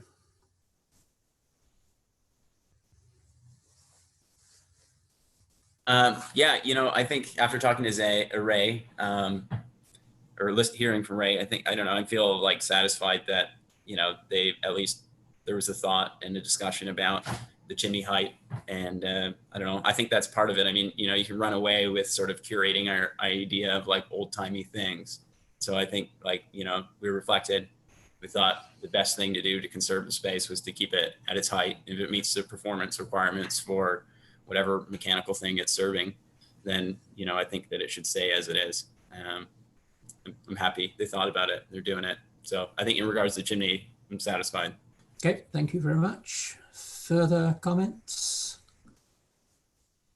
Seeing none, then remind you that the amendment on Mr. Chair, I'm sorry. Chair. Mr. Taylor has his hand up again. Okay, done. Sorry about the chimney. I understand it's a good argument that saying that's the way the chimney is and that's the way it should stay. But I'm concerned that the chimney will barely rise above the ridge and it will just look like a ridiculous object, just poking through the roof. Whereas the heritage attributes for this building said the tall industrial type chimney. And I think if we say keep it at the same height, it probably wouldn't pass, building code or certainly good practice for heights of chimneys. So I think there's a good argument for raising the chimney so it looks like a respectable chimney comparable to what it was before. So I certainly think there's a good argument for raising the chimney. Thank you. William? Thank you. Yeah, I absolutely and totally agree with Don on this. That's why I second the motion. This roof line's been redesigned. And I have also the concern Don does that the chimney is going to look out of place, especially with the historical description. So I'm going to stay with my recommendation, which was moved by Don. Thank you. Okay, thank you. Further comments? Seeing none. Oh, Matthew. Sorry, I think there's like some lag sometimes. Yeah, I think those are fair comments, and maybe we could get a confirmation from Ray that what the prominence will be. Maybe like if he can give assure us that it'll be 1.5 meters above the peak or something like that, and then maybe just speak to like it contrasting against the other material. That might help satisfy some of the concerns, but I just don't want to get carried away with like building something that's not what it was. So anyways, that's all I have to say. Ray, an answer to that? Code perspective, or practical perspective, I mean, from a maintenance standpoint, this may be irrelevant, but I think it is better to keep the chimney lower. However, from a practical standpoint, we're not really using the chimney for any. We're not using it for dispersal of fumes or anything like that. Where it's purely remaining as a decorative element on the building. So there really isn't any sort of code reason to raise it above the roof any higher. I don't think the owner would have a problem. I don't really have a problem aesthetically with bringing a roof higher. Right now, I think you'll see it's probably about a meter above the ridge of the roof.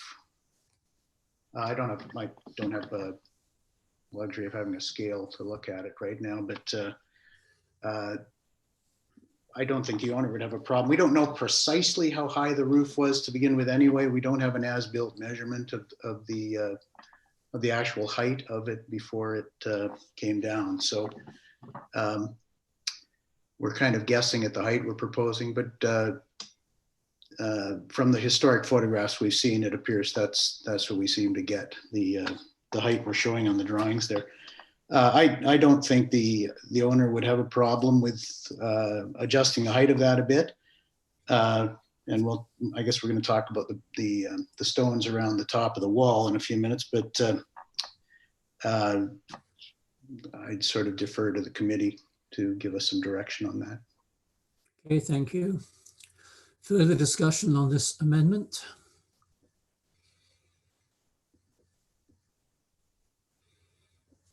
Okay, so Matthew, okay. Yeah, you there? Yes. Okay, great. Yeah, so I think just going down the road here, making sure we're doing it the right way. When doing conservation, you got to think about the reversibility, right?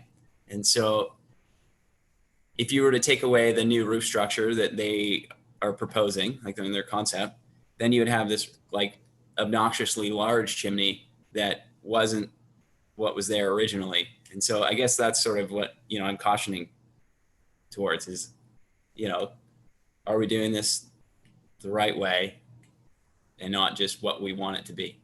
Anyways. Okay, thank you. Other last comments? Seeing none over there, then the amendment then replaces in recommendation 2 to the original height to a height of at least 1.5 meters above the roof ridge. Those voting in favor? Those voting against?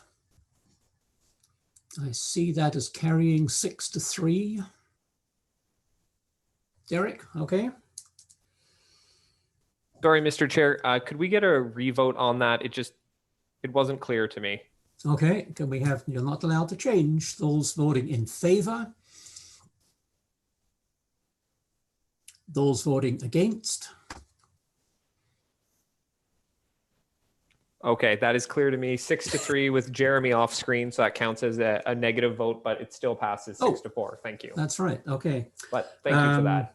Okay. Now, the time I notice is 11:15. Are we in time trouble with anybody? We just had Zoe leave. She told me earlier she'd have to leave at 11, so. Okay. Don, you have another amendment that you sent ahead of us, ahead of time? Yes, well, there's been some discussion already about adding another course of stone, and I appreciate the reluctance to add something that isn't there. So I'm not sure whether I want to go ahead with this, but I think the committee should also recognize that we are losing a lot of stones in the gable end. At the gable ends, the stonework is coming down many courses, and we're losing the original window openings with voussoirs. And, you know, that is regrettable. I don't think it's, you know, I don't think it's totally necessary. I know that obviously a project like this, one has to be very conscious of the costs and so on. But, you know, I have to say that I'm kind of disappointed to be losing so much stone. And I thought one way of compensating in the overall picture, the overall view of the property would be to add another course of stone around the walls. Now we're given, I think, given the comments that have been made, I think I will not make that recommendation or will not make that amendment. Okay. However, I would like to mention another one, and that is the Patras plates. Those are those plates that show against all the walls all the way round on both sides or on both sides of the building. This is something that's being added to the stonework. It has quite a significant visual aspect to it. It's not original. The question is it necessary? And I'm not sure that it's necessary. What they are there for is to tie the stone walls to the interior framing that's going to be added. And the question is that considered necessary from a kind of engineering or code point of view? I kind of doubt that it is necessary. Maybe we could have a picture that shows the patrases on the walls, because I think the visual impact is quite significant. Page 162, for instance, there are many of them. So what I wanted to do was to add a condition suggesting that these patrases may be omitted if it's not clear that they're necessary. My suspicion is that engineering people have looked at this, and so these patras plates would be a good thing, and indeed they would be a good thing. They will strengthen the structure, but there are many stone buildings in Kingston that don't have them, that don't seem to need them, and it's an additional expense, and it's a significant change in appearance. So my amendment is to add a condition 10. I'm not putting forward the condition about the stone walls. So condition 10 will be the applicant consider omitting the proposed patras plates and replacing them by tie bars, omitting the proposed patras plates or replacing them by tie bars, if so advised by experienced stonemasons. Okay, thank you. I need a seconder for that. Looking for a seconder. I don't know, there was a full screen. Looking for a seconder. Looking for a seconder, second call. And I'm not getting a seconder. Derek, is that right? That's correct. I don't see a seconder. I see Matt has his hand up. I'm guessing, Matt, I'm going to unmute you. Is that just to make a comment and not a second? Yeah, it's a comment. Okay, so I'm just going to put you back on mute for a second. So, Mr. Chair, it appears there are no seconders. That's right. So we will leave it at that, and Ray needn't speak. Oh, let's just, yeah, okay. We'll just, I'm going to go ahead and lower Ray's hand then. If that's not okay, Ray, you can rate. Oh, he lowered it himself. Perfect. He lowered it himself. Okay, so we are now on to discussing the amended set of recommendations and the original conditions. Anything unsaid that you want to add? Matthew. Is this open discussion time? Sorry. Yep. Yeah, okay. I think Don's point's really relevant, and it's definitely worth consideration. But if I had to choose, and we've talked about this before, if I had to choose between like a Patras plate and maybe tying the building to the framing on the inside, they do stand like Patras plates on the outside of the building, those like iron or whatever they end up being, are a nice telltale to future interventions that, you know, that maybe something was at play in the past, and you can also actively participate and crank them in down the road. So, you know, I think there's a bit of merit to having them there, you know, it visually, whether or not you like them, you know, but yeah, anyways, thanks, Don.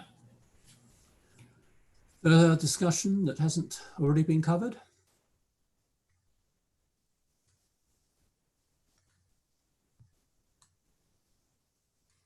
Okay. Looking then for, we have a mover and a seconder of the motion. I can't remember. Derek? Yes, we do. We have a mover and seconder. That's right. We have, yeah. And it has been amended in recommendation 2. So we're looking at an amended motion on 9 North Street. Those in favor? Those opposed? Very good. That passes. Ray, thank you for all the work that you've done on this. We will all be watching carefully, don't worry. Okay, we move into part 5 now, just to remind you that the rules change a little bit. To 28 Maitland Street. Ryan, haven't heard from you for a while.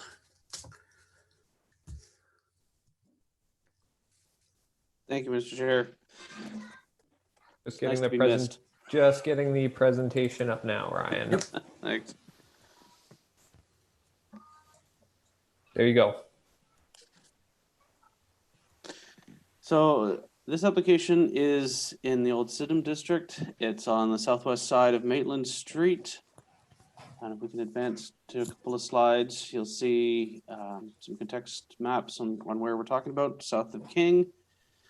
The property includes a 1.5 story brick and stone building clad in rough cast and siding, built in the early 1900s, 1904 to 1908, and it is designated as under Part 5. We skip ahead. Some of the reason it is noted as a contributing building in the district plan, particularly for its low massing, its mansion roof, its rectangular openings, and the 2-tiered facade. So today, the application before us is a number of alterations under section 42 of the Heritage Act. The applicants are looking to convert the existing 6-unit residential building, into a 2-unit dwelling. And this includes a series of alterations. So we'll quickly skip a few of these. So if we can So overall, we're looking at an application to replace all the windows with metal or fiberglass clad casement or fixed windows, with the exception of 2 sash windows on the west elevation, which are to be restored and retained. Also to replace all the aluminum siding with stucco-like EIFS siding, to replace the imitation slate roofing with a standing seam profile metal roofing, to replace the rain gear with new metal rain gear, to install air conditioning condenser units on the roof, on the west pitch, the rear. Specifically on the south elevation, if we can bring up the south elevation, would be helpful.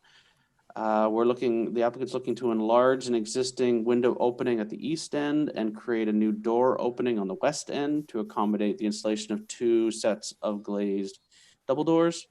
Replace the current front door with a glazed door with side lights, install fire shutters over the ground floor openings, and install a small projecting cornice over the new door.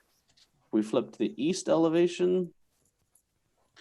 The applicants are looking to lower the sills of the 2 ground floor window openings in order to accommodate French terrace doors, and to lower the sill of the central dormer window on the 2nd floor in order to match the adjacent window openings to install a new window. And if we flip to the west elevation, the applicants are looking to construct a 4 meter by 4.6 meter inset roof deck with 2 window walls, a glazed door, and metal railings. To remove infill window and install 3 new glazed French doors with fire shutters above in the former carriage door opening on the ground floor. To replace the door and transom on the north end with a new glazed door and window. And finally, to lower the sill on the 2nd floor window opening and install a new glazed door and French balcony. So a whole shopping list of alterations to convert this building from a multi-unit residence to a semi, essentially, 2 units. In terms of our review, we assess this application against the policies of the district plan. Specifically, section 4 of the plan speaks to conservation policies with respect to building conservation. 432 talks about exterior walls and notes that portions of the building are exposed limestone, brick, both exposed and covered, and aluminum siding. This section recommends that non-heritage cladding, such as aluminum siding, should be removed. The applicants have removed the aluminum siding and have investigated the underlying brick in a number of areas. It appears that the brick has been concealed by rough cast stucco and siding for many, many years. According to the applicants, reconditioning the bricks is cost prohibitive. And while it would be desirable to expose all the original brick, it really is unclear how long these bricks have been concealed. The removal of the inappropriate siding and the repair of the stucco will have a positive impact on the heritage character of the district. The limestone at the rear, the western elevation or western wall, is to be retained and left uncovered. Section 5 of the district plan talks about additions and alterations, and notes that roof profile visible from the street should be unaltered, unquote. And as the proposed inset deck is located at the rear slope of the roof, it will not be visible from the street.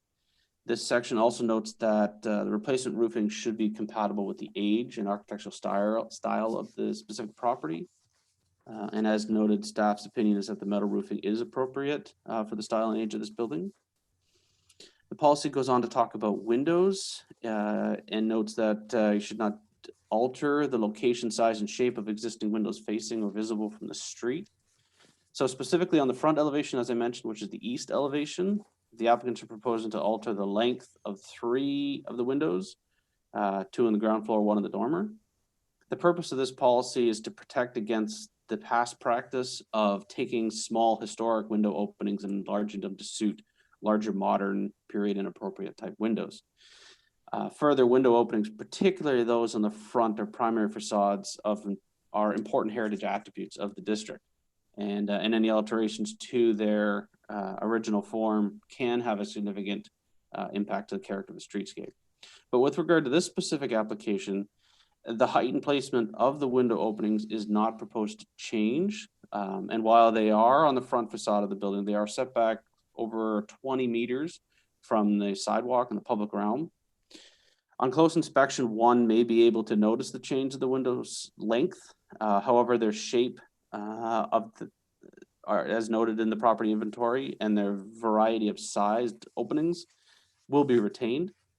The current building includes a collection of openings of varying sizes in a variety of locations, most of which do not align with from one floor to the next and are not spaced evenly. Given all of this, the lengthening of these three particular windows, in our opinion, will not impact the heritage attributes of the district or the character of this property.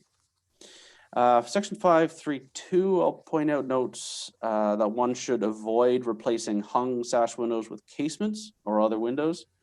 While this policy direction is desirable and appropriate for a 19th century building, especially those with the original sash windows, the subject building includes a mix of sash, fixed, and casement windows currently from a variety of eras.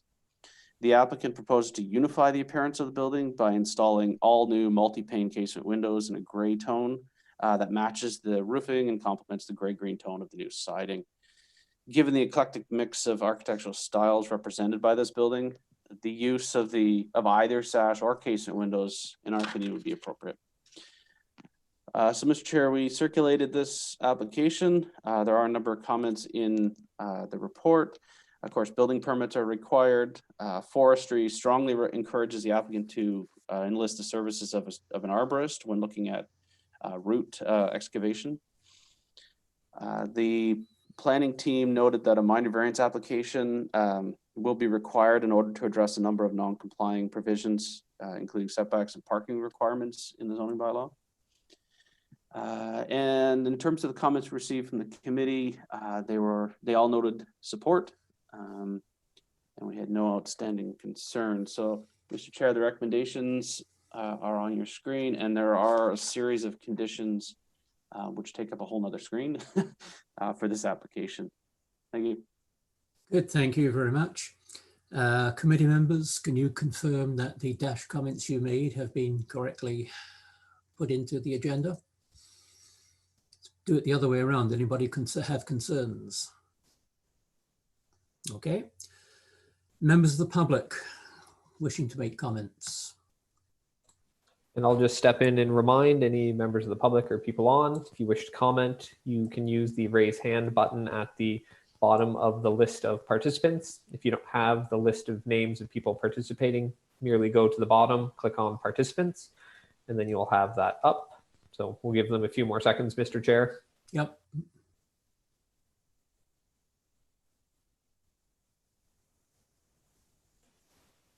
Oh, yes, we do have one from, oh, no, hands down. I think Just Mr. Schultz was, I think Mr. Schultz was just testing it. So we can go ahead on to committee comments then.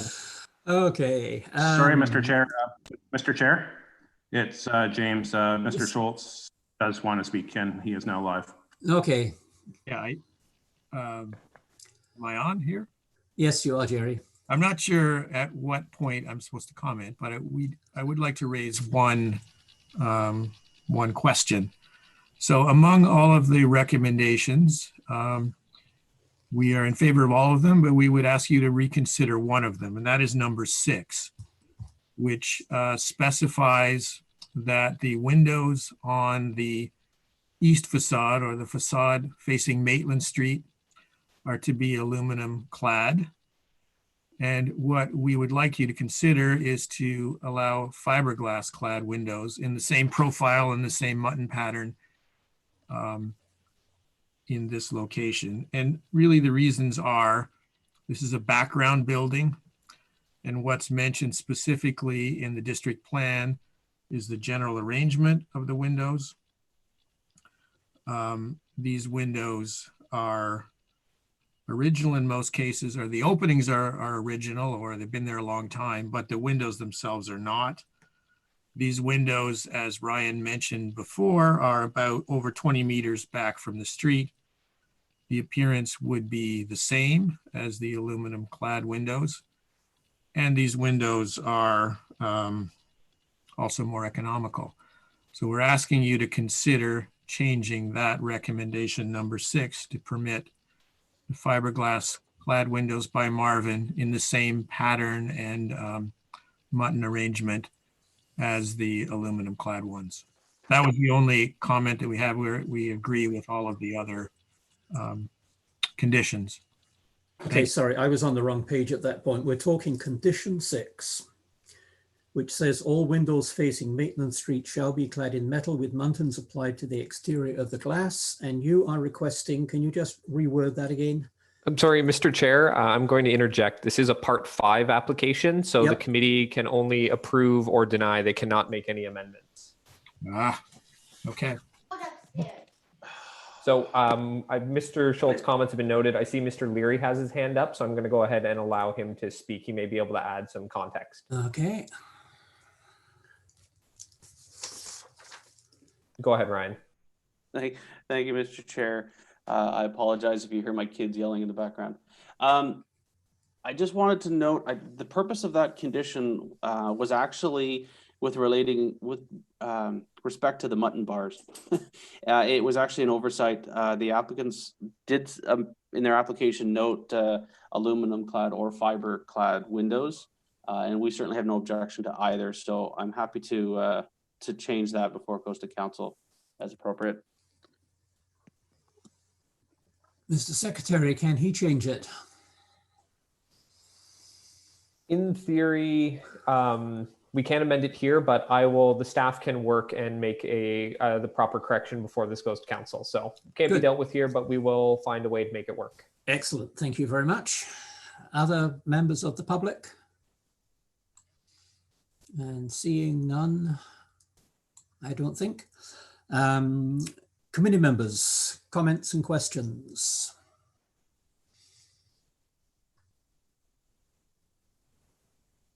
Oh, you're a good group, aren't you?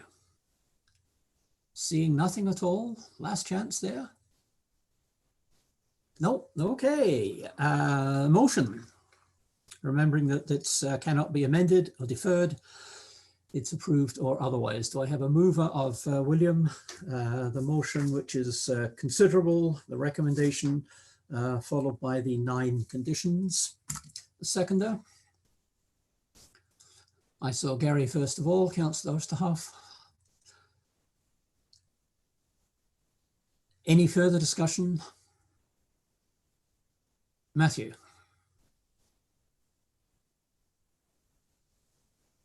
Yeah, sorry, I know we're getting long here. I just don't want to take anybody's time, but I just want to speak to an earlier point on the Albert Street property. This building that in question right now, 28 Maitland, is a prime example of what that I was speaking to before. It sort of it served as a accessory building to a building on Emily Street, and it wouldn't exist in this fashion if it were to be built, like rebuilt today with current zoning. And so that's why I was kind of thinking there should be a bit of a discussion in regards to site planning and stuff in regards to heritage context. Anyway, I just think that, this is a prime example. Although this is a separate property now, it used to exist as part of Emily Street. Anyways. Good, thank you. Further comments? And seeing none, the motion then, which is as printed. Those in favour? Those opposed? And I see that as carried and going on to council. Thank you very much. 63 West Street. Ryan?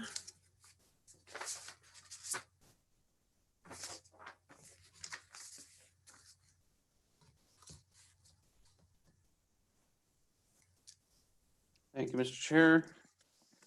So again, this is one in the old Sydenham district.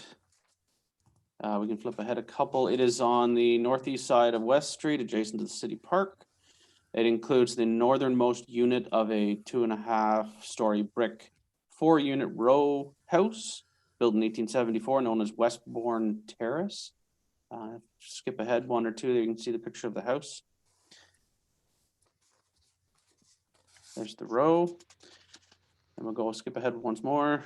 The reasons for designation, it is designated under both Part 4 and Part 5. And it was built in 1874. by plans by well-known architect John Power. The inventory for Old Sydenham notes that 63, which was actually the owner's residence, he built the other 2 rows for his kids, has some stylistic differences from the others, including the entranceway reached by a flight of stairs with semi-arched ashlar stone and simple fanlight. And so this application, the applicant is seeking approval to recreate the 2-story porch. We can skip ahead to some of the plans. That was partially removed in 2018, but was never rebuilt in accordance with a 2015 heritage permit to restore the building. In response to a recent property standards order, the owners are preparing to recreate the 2-story wooden porch, which was previously there, and then some pictures of how the porch has changed over the years. So it's going to be a 2-story wooden porch, including a new foundation, stairs and railing, and an elevated deck with a roof balcony above. The porch will be constructed of pressure-treated wood, painted white. And again, in terms of our analysis, we rely on the Old Sydenham District Plan for guidance in this case. And section 4.3 gives us guidelines related to the conservation of heritage buildings, and notes that and directs that original versions of porches should be retained and restored and not removed or substantially altered. If it further notes that documentary evidence should aid in the design and replication of plastic is not encouraged. Photographic evidence confirms that this main entrance porch has been altered over time and likely completely rebuilt at some point. The detailing of the existing balconies and 2-story porch on the Westbourne Terrace show a variety of design options that can be used in the design of the new porch. The proposed porch takes design inspiration from the existing porches along this row and follows the existing pattern of wooden 2-story porches with wooden pickets and granule posts and the like. So we support this application. The agents that were circulated noted building permit requirements and encroachment permit requirements, given how close to the street it is, isolation of the power lines, given how close those are, and those have all been built in as conditions of approval. The committee was circulated and noted no support for this application. And I believe our recommendations are available for you with a series of conditions. If you have any questions, Mr. Chair, thanks. Good, thank you very much. Committee, can you confirm your dash comments are correct? Anybody objecting? Nobody objecting, thank you. Members of the public? Mr. Chair, I'm not sure if Mr. Taylor has something to say. Sorry, who is, you think? Mr. Taylor was waving his hand. I'm not sure if he has something to say. Okay. No, was okay. Okay, good. And I don't see any members of the public. Mr. Chair, I'm just knowing things. We do have Mr. Gervin, the applicant. So I know he typically does like to provide some context. So I'm just going to unmute him and we'll see if he has any comments. So Mac, you're on. Did you have any comments you'd like to make? Great. Can you hear me? We can. Oh, good. Okay. Yeah, I couldn't find the hands up button. No, I don't really have much to add. Really, I think the drawings sort of stand for themselves. I just have one question though. I know we also applied for Heritage Grant on this property, and actually also on 23 Center Street. Just wondered where that is in the process. I can't help you with that. Ryan may be able to, I don't know. Thank you, Mr. Chair. We did receive those applications and they are currently under review. We're planning to respond to the owners or the applicants in the near future. Thank you very much. Appreciate it. A helpful answer again. Thank you, Ryan. Other public comments? And I don't see any there. Committee members, comments, questions?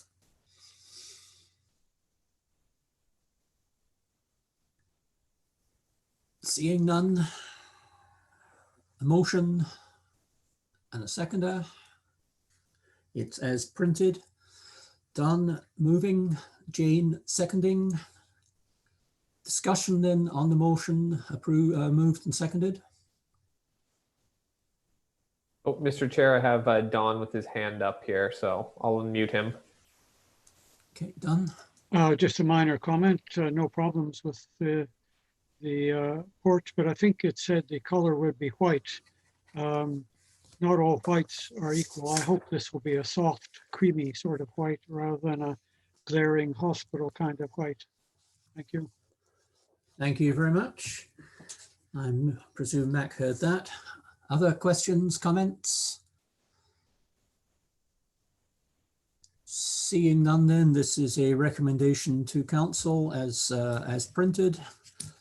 Those in favour, please raise a hand. Those opposed, that is carried. Thank you very much. Pre-consultation. Mr. Chair, I'm going to just bring Ryan in, see if he has any comments first. I'm thinking Yep. no, and if not, we can then turn it over to the applicant. So Okay. just one moment. Ryan? Thank you, Mr. Chair. I have nothing to add. I believe the applicants have a presentation. This is an opportunity for the committee to hear from the applicant and see the proposal and provide comments that they can then consider and incorporate when they come back for a formal heritage permit in the future. Okay, thank you. All right, I'm going to, I believe it is Mr. Schultz who will be conducting the presentation. I'm going to unmute you, Jerry. If it's not you, let me know. I can unmute another attendee. So you're now live, Jerry. Yes, thanks, Derek. It's actually Pierre Klein who will do the initial part of the presentation, and then Don Lukes. Thank you. All right, I will unmute Pierre then. 1 second.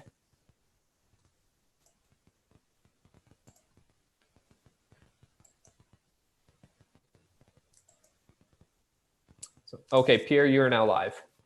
Can you hear me? We Yes. can hear you. Terrific. Thank you very much, Mr. Chair and members of the committee. Good, you're very welcome.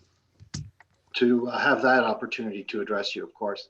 I first would like to inform you that this project that we're looking at is only possible because of the generosity of the Princess Street United Church, their desire to continue to have the property work as a social good, and their in-kind donation of land and buildings represents a $1.7 million donation to Home-Based Housing.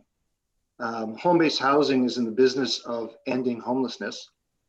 I'm not going to go through all the details that are in the next slide. If we can move to the next slide. And then the following slide. And perhaps the following slide. The members of the committee can read for themselves all the details.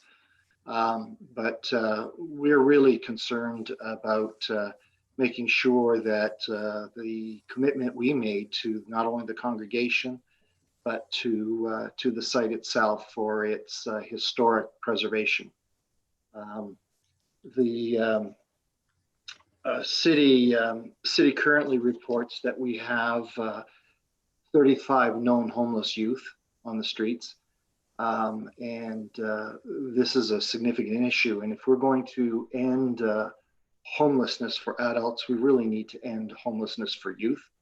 The site looks to provide a holistic approach in providing as much support in various areas for youth, for them to become successful in maintaining housing and moving on with productive lives.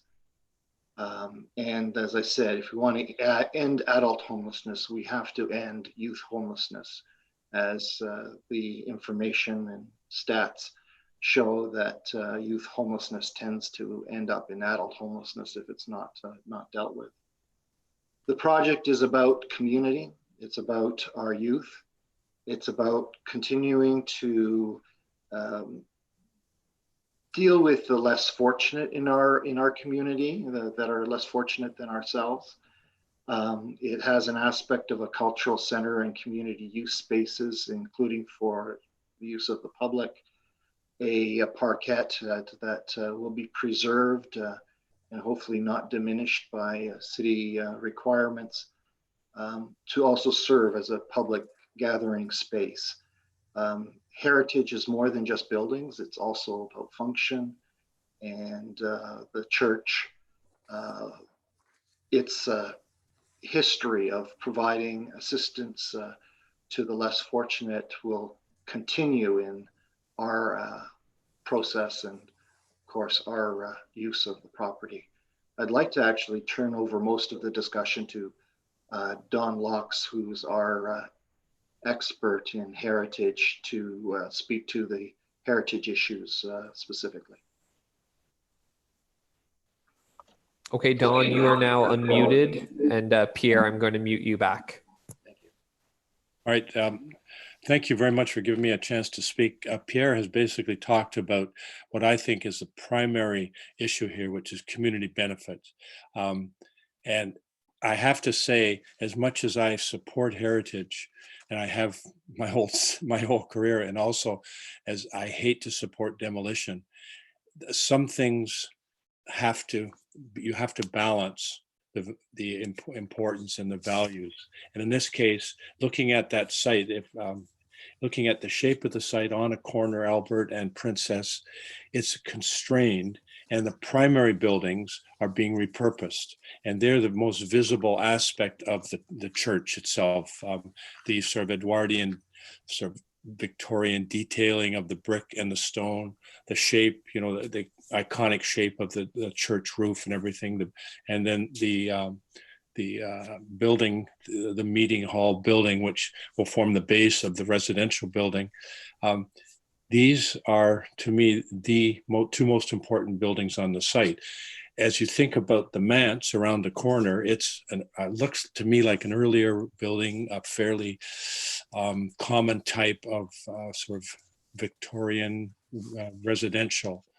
And what I'm comfortable suggesting is replacing that with that glazed, welcoming entrance, which is really at street level. It provides access. It speaks of access to the facilities, and I think it's more important than reusing the brick existing building that's there. Also, from what I can see and understand, we couldn't repurpose that building to provide the proper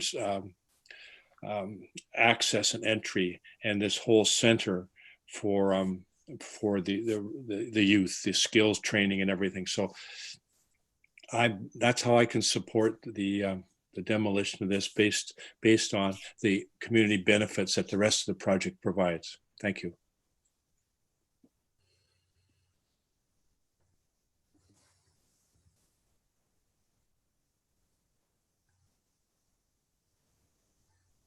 Okay, do we have other presenters, or do we want questions and comments from the committee? I believe that's it, Mr. Chair. So perhaps we can go on to questions and comments. Okay. What I'll just ask is any of the three gentlemen who are here for this file, if you want to respond or add something to someone's comments, just use that raise hand button that should appear at the bottom of the list of people participating. That'll just help us know who to go to. So I'll turn it back over to the chair. Okay, thank you. Councillor Oosterhoff. Yeah, thank you, Mr. Chair. I just want to comment how excited I am about this development, and I happen to have the privilege, I think I was as deputy mayor, to be there for the ribbon cutting or the opening of the or the handover, I guess. So anyways, I'm just so pleased. I literally get chills seeing this project move forward, and the vision that's gone into this, tremendous people involved, and all credit to them.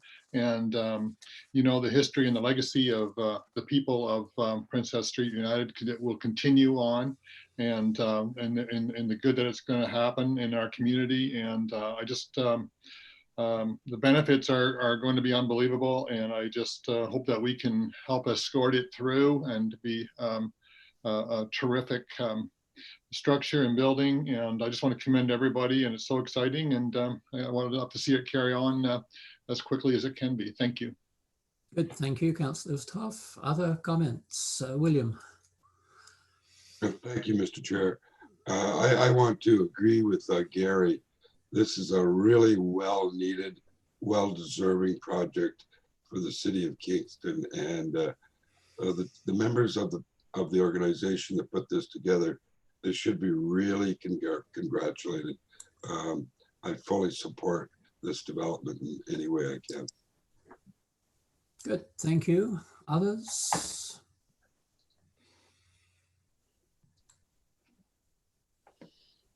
Looking down my hands, not seeing any hands, not seeing, oh, Councillor Doherty.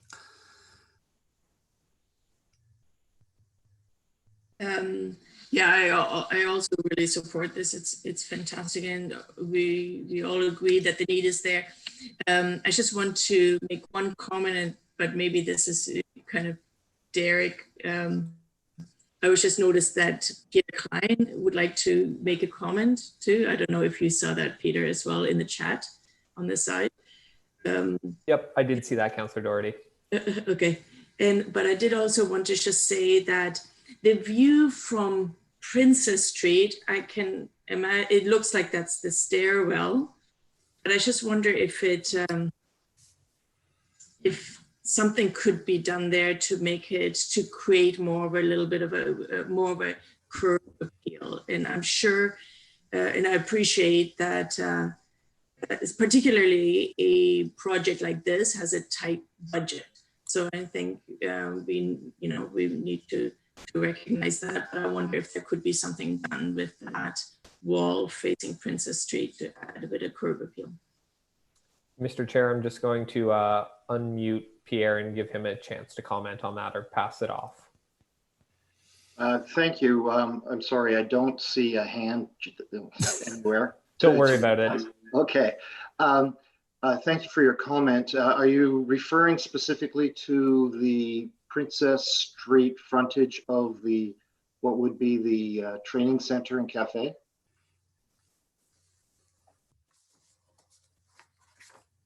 No, I was talking about the large building with the residences, with the stairway, and it had, I think it's the stairway. It has the glass column, glass, and then just blank walls on both sides. It looks to me from the renderings that that's the one facing, the large structure facing Princess Street. Thank you. I can pass that off to Jerry, but it's actually the windows for the corridor, and not the staircase is actually in that blank space. And the elevators in the other one, you could see the top of the tower. But we certainly could look at that. You can go ahead if you have any comments to add to that, Jerry. Okay, am I on now? You are. Yes. So could we put the image up that you're referring to, Bridget? So just so we're clear. I think it's... James will get that found for you. So is this the one you're referring to? Yes, that's right. So, I don't know, can you see my cursor on the screen? No. No, okay.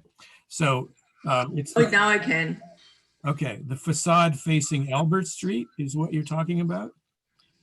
What are we, the structure on the far left? Far left, okay, so that's facing Albert Street. That's facing Albert Street, right, okay. So what is happening in the plan here, as Pierre said, the windows that you see in the middle are in the corridor and the elevator lobby. The elevator is on the left, and on the right-hand side is the exit stair. And so we can take a look at that. Perhaps we could add some windows in the stair.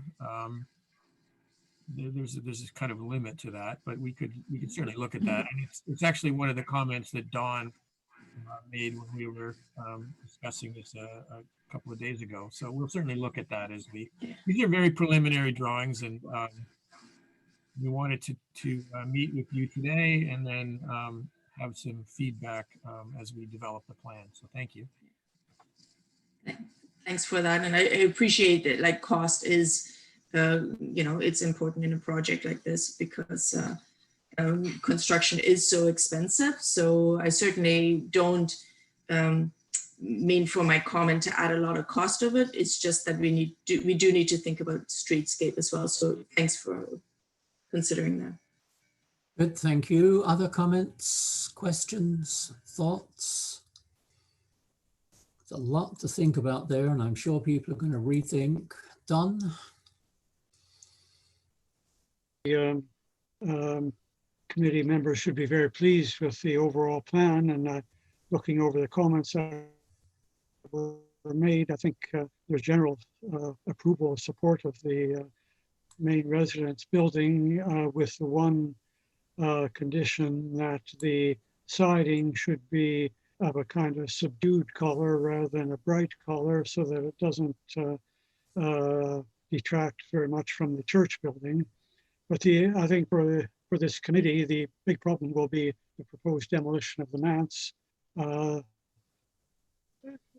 the committee, demolishing a heritage building is really a last resort, and we would have to see a lot of good evidence and analysis for sure. There has to be an impact statement. There has to be inspection by qualified people as to whether the existing manse can be modified to serve the functions that are needed there. My impression is that building really represents a rather small fraction of the total sort of floor space and activity of the whole center. And so there should be room for flexibility and for adapting the current manse to do or provide what needs to be provided at that site. So, I guess this is something that the committee will have to look at in the future. As I say, for the committee to support demolition, we'd have to have very strong evidence. Thank you. Thank you, Don. Mr. Chair, we'll just let see if Mr. Klein has any comments to that. Okay. Thank you. Thank you. Are you able to hear me? Yep. Terrific. Thank you, Don, for your comments. We certainly took those into consideration reading the comments that were presented prior to the meeting. I have investigated having the building picked up and moved, and it's not physically or cost-wise viable. We have looked tentatively into how we could repurpose the building and expand upon it, restructure it. We basically would be having to demolish everything inside. It's also cost prohibitive, and we wouldn't be able to meet some of the code requirements in terms of access. So, but we will provide you with detailed documentation on those issues for you so that you have that understanding. As well, I believe the designation of that building, the manse, is only as it relates to its proximity to the church. There are no other heritage values that are attributed to it. And I'm sure that can be provided to you as part of what you'll be receiving. Thank you, Pierre. Jane?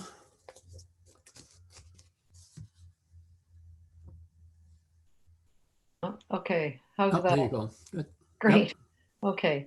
Yes, I think this is a really worthwhile and exciting project. I will be really looking forward to the detailed heritage impact statement, which I really feel, which is going to be required for this application. I think that's going to really help inform us and to help us make a choice about demolishing a heritage designated building. It's a really tough choice, and I'm very interested in pursuing or finding out more about the modifications to the manse, as I put in my dash comments.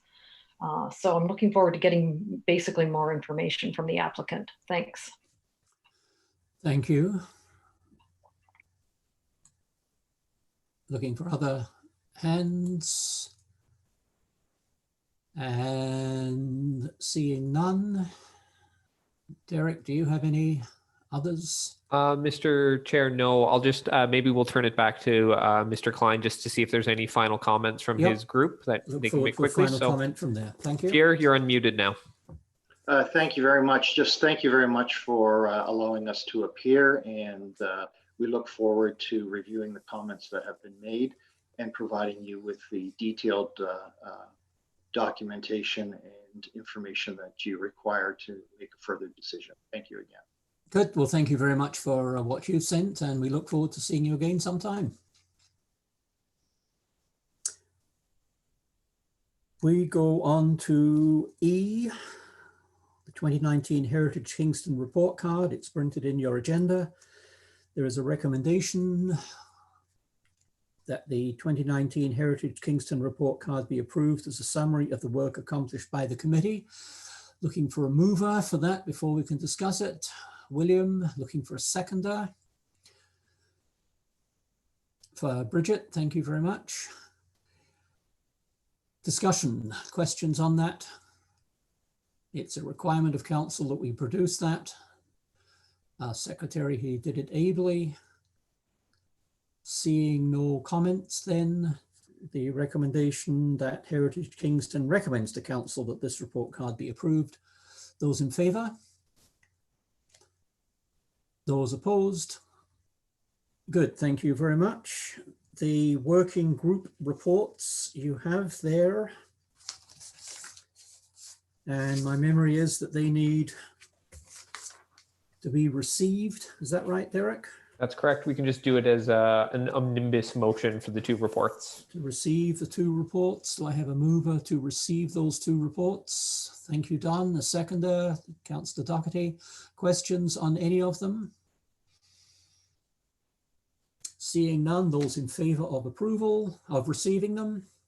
Those opposed? Thank you very much. Emergency approvals, Ryan, I presume there are none? I'll go ahead and answer for Ryan and that there are none. Thank you. No motions, no notices of motion, other business, correspondence, and I see you all again. I wonder if we'll be there in person, May the 20th. Thank you for the effort that you've put into this. Mr. Chair, I'm going to do my traditional reminder. We do need the motion to adjourn. Yep, we hadn't quite got to that. I was still in the next meeting, but that's fine. My apologies. Yeah, no, thank you for the effort because it's not easy. And if we're meeting this way in a month's time, you know, you're all now experienced. So looking for a motion to adjourn this meeting. And I see the councillor and Jane McFarlane. Good, those in favour, enjoy your lunch. Thank you all very, very much.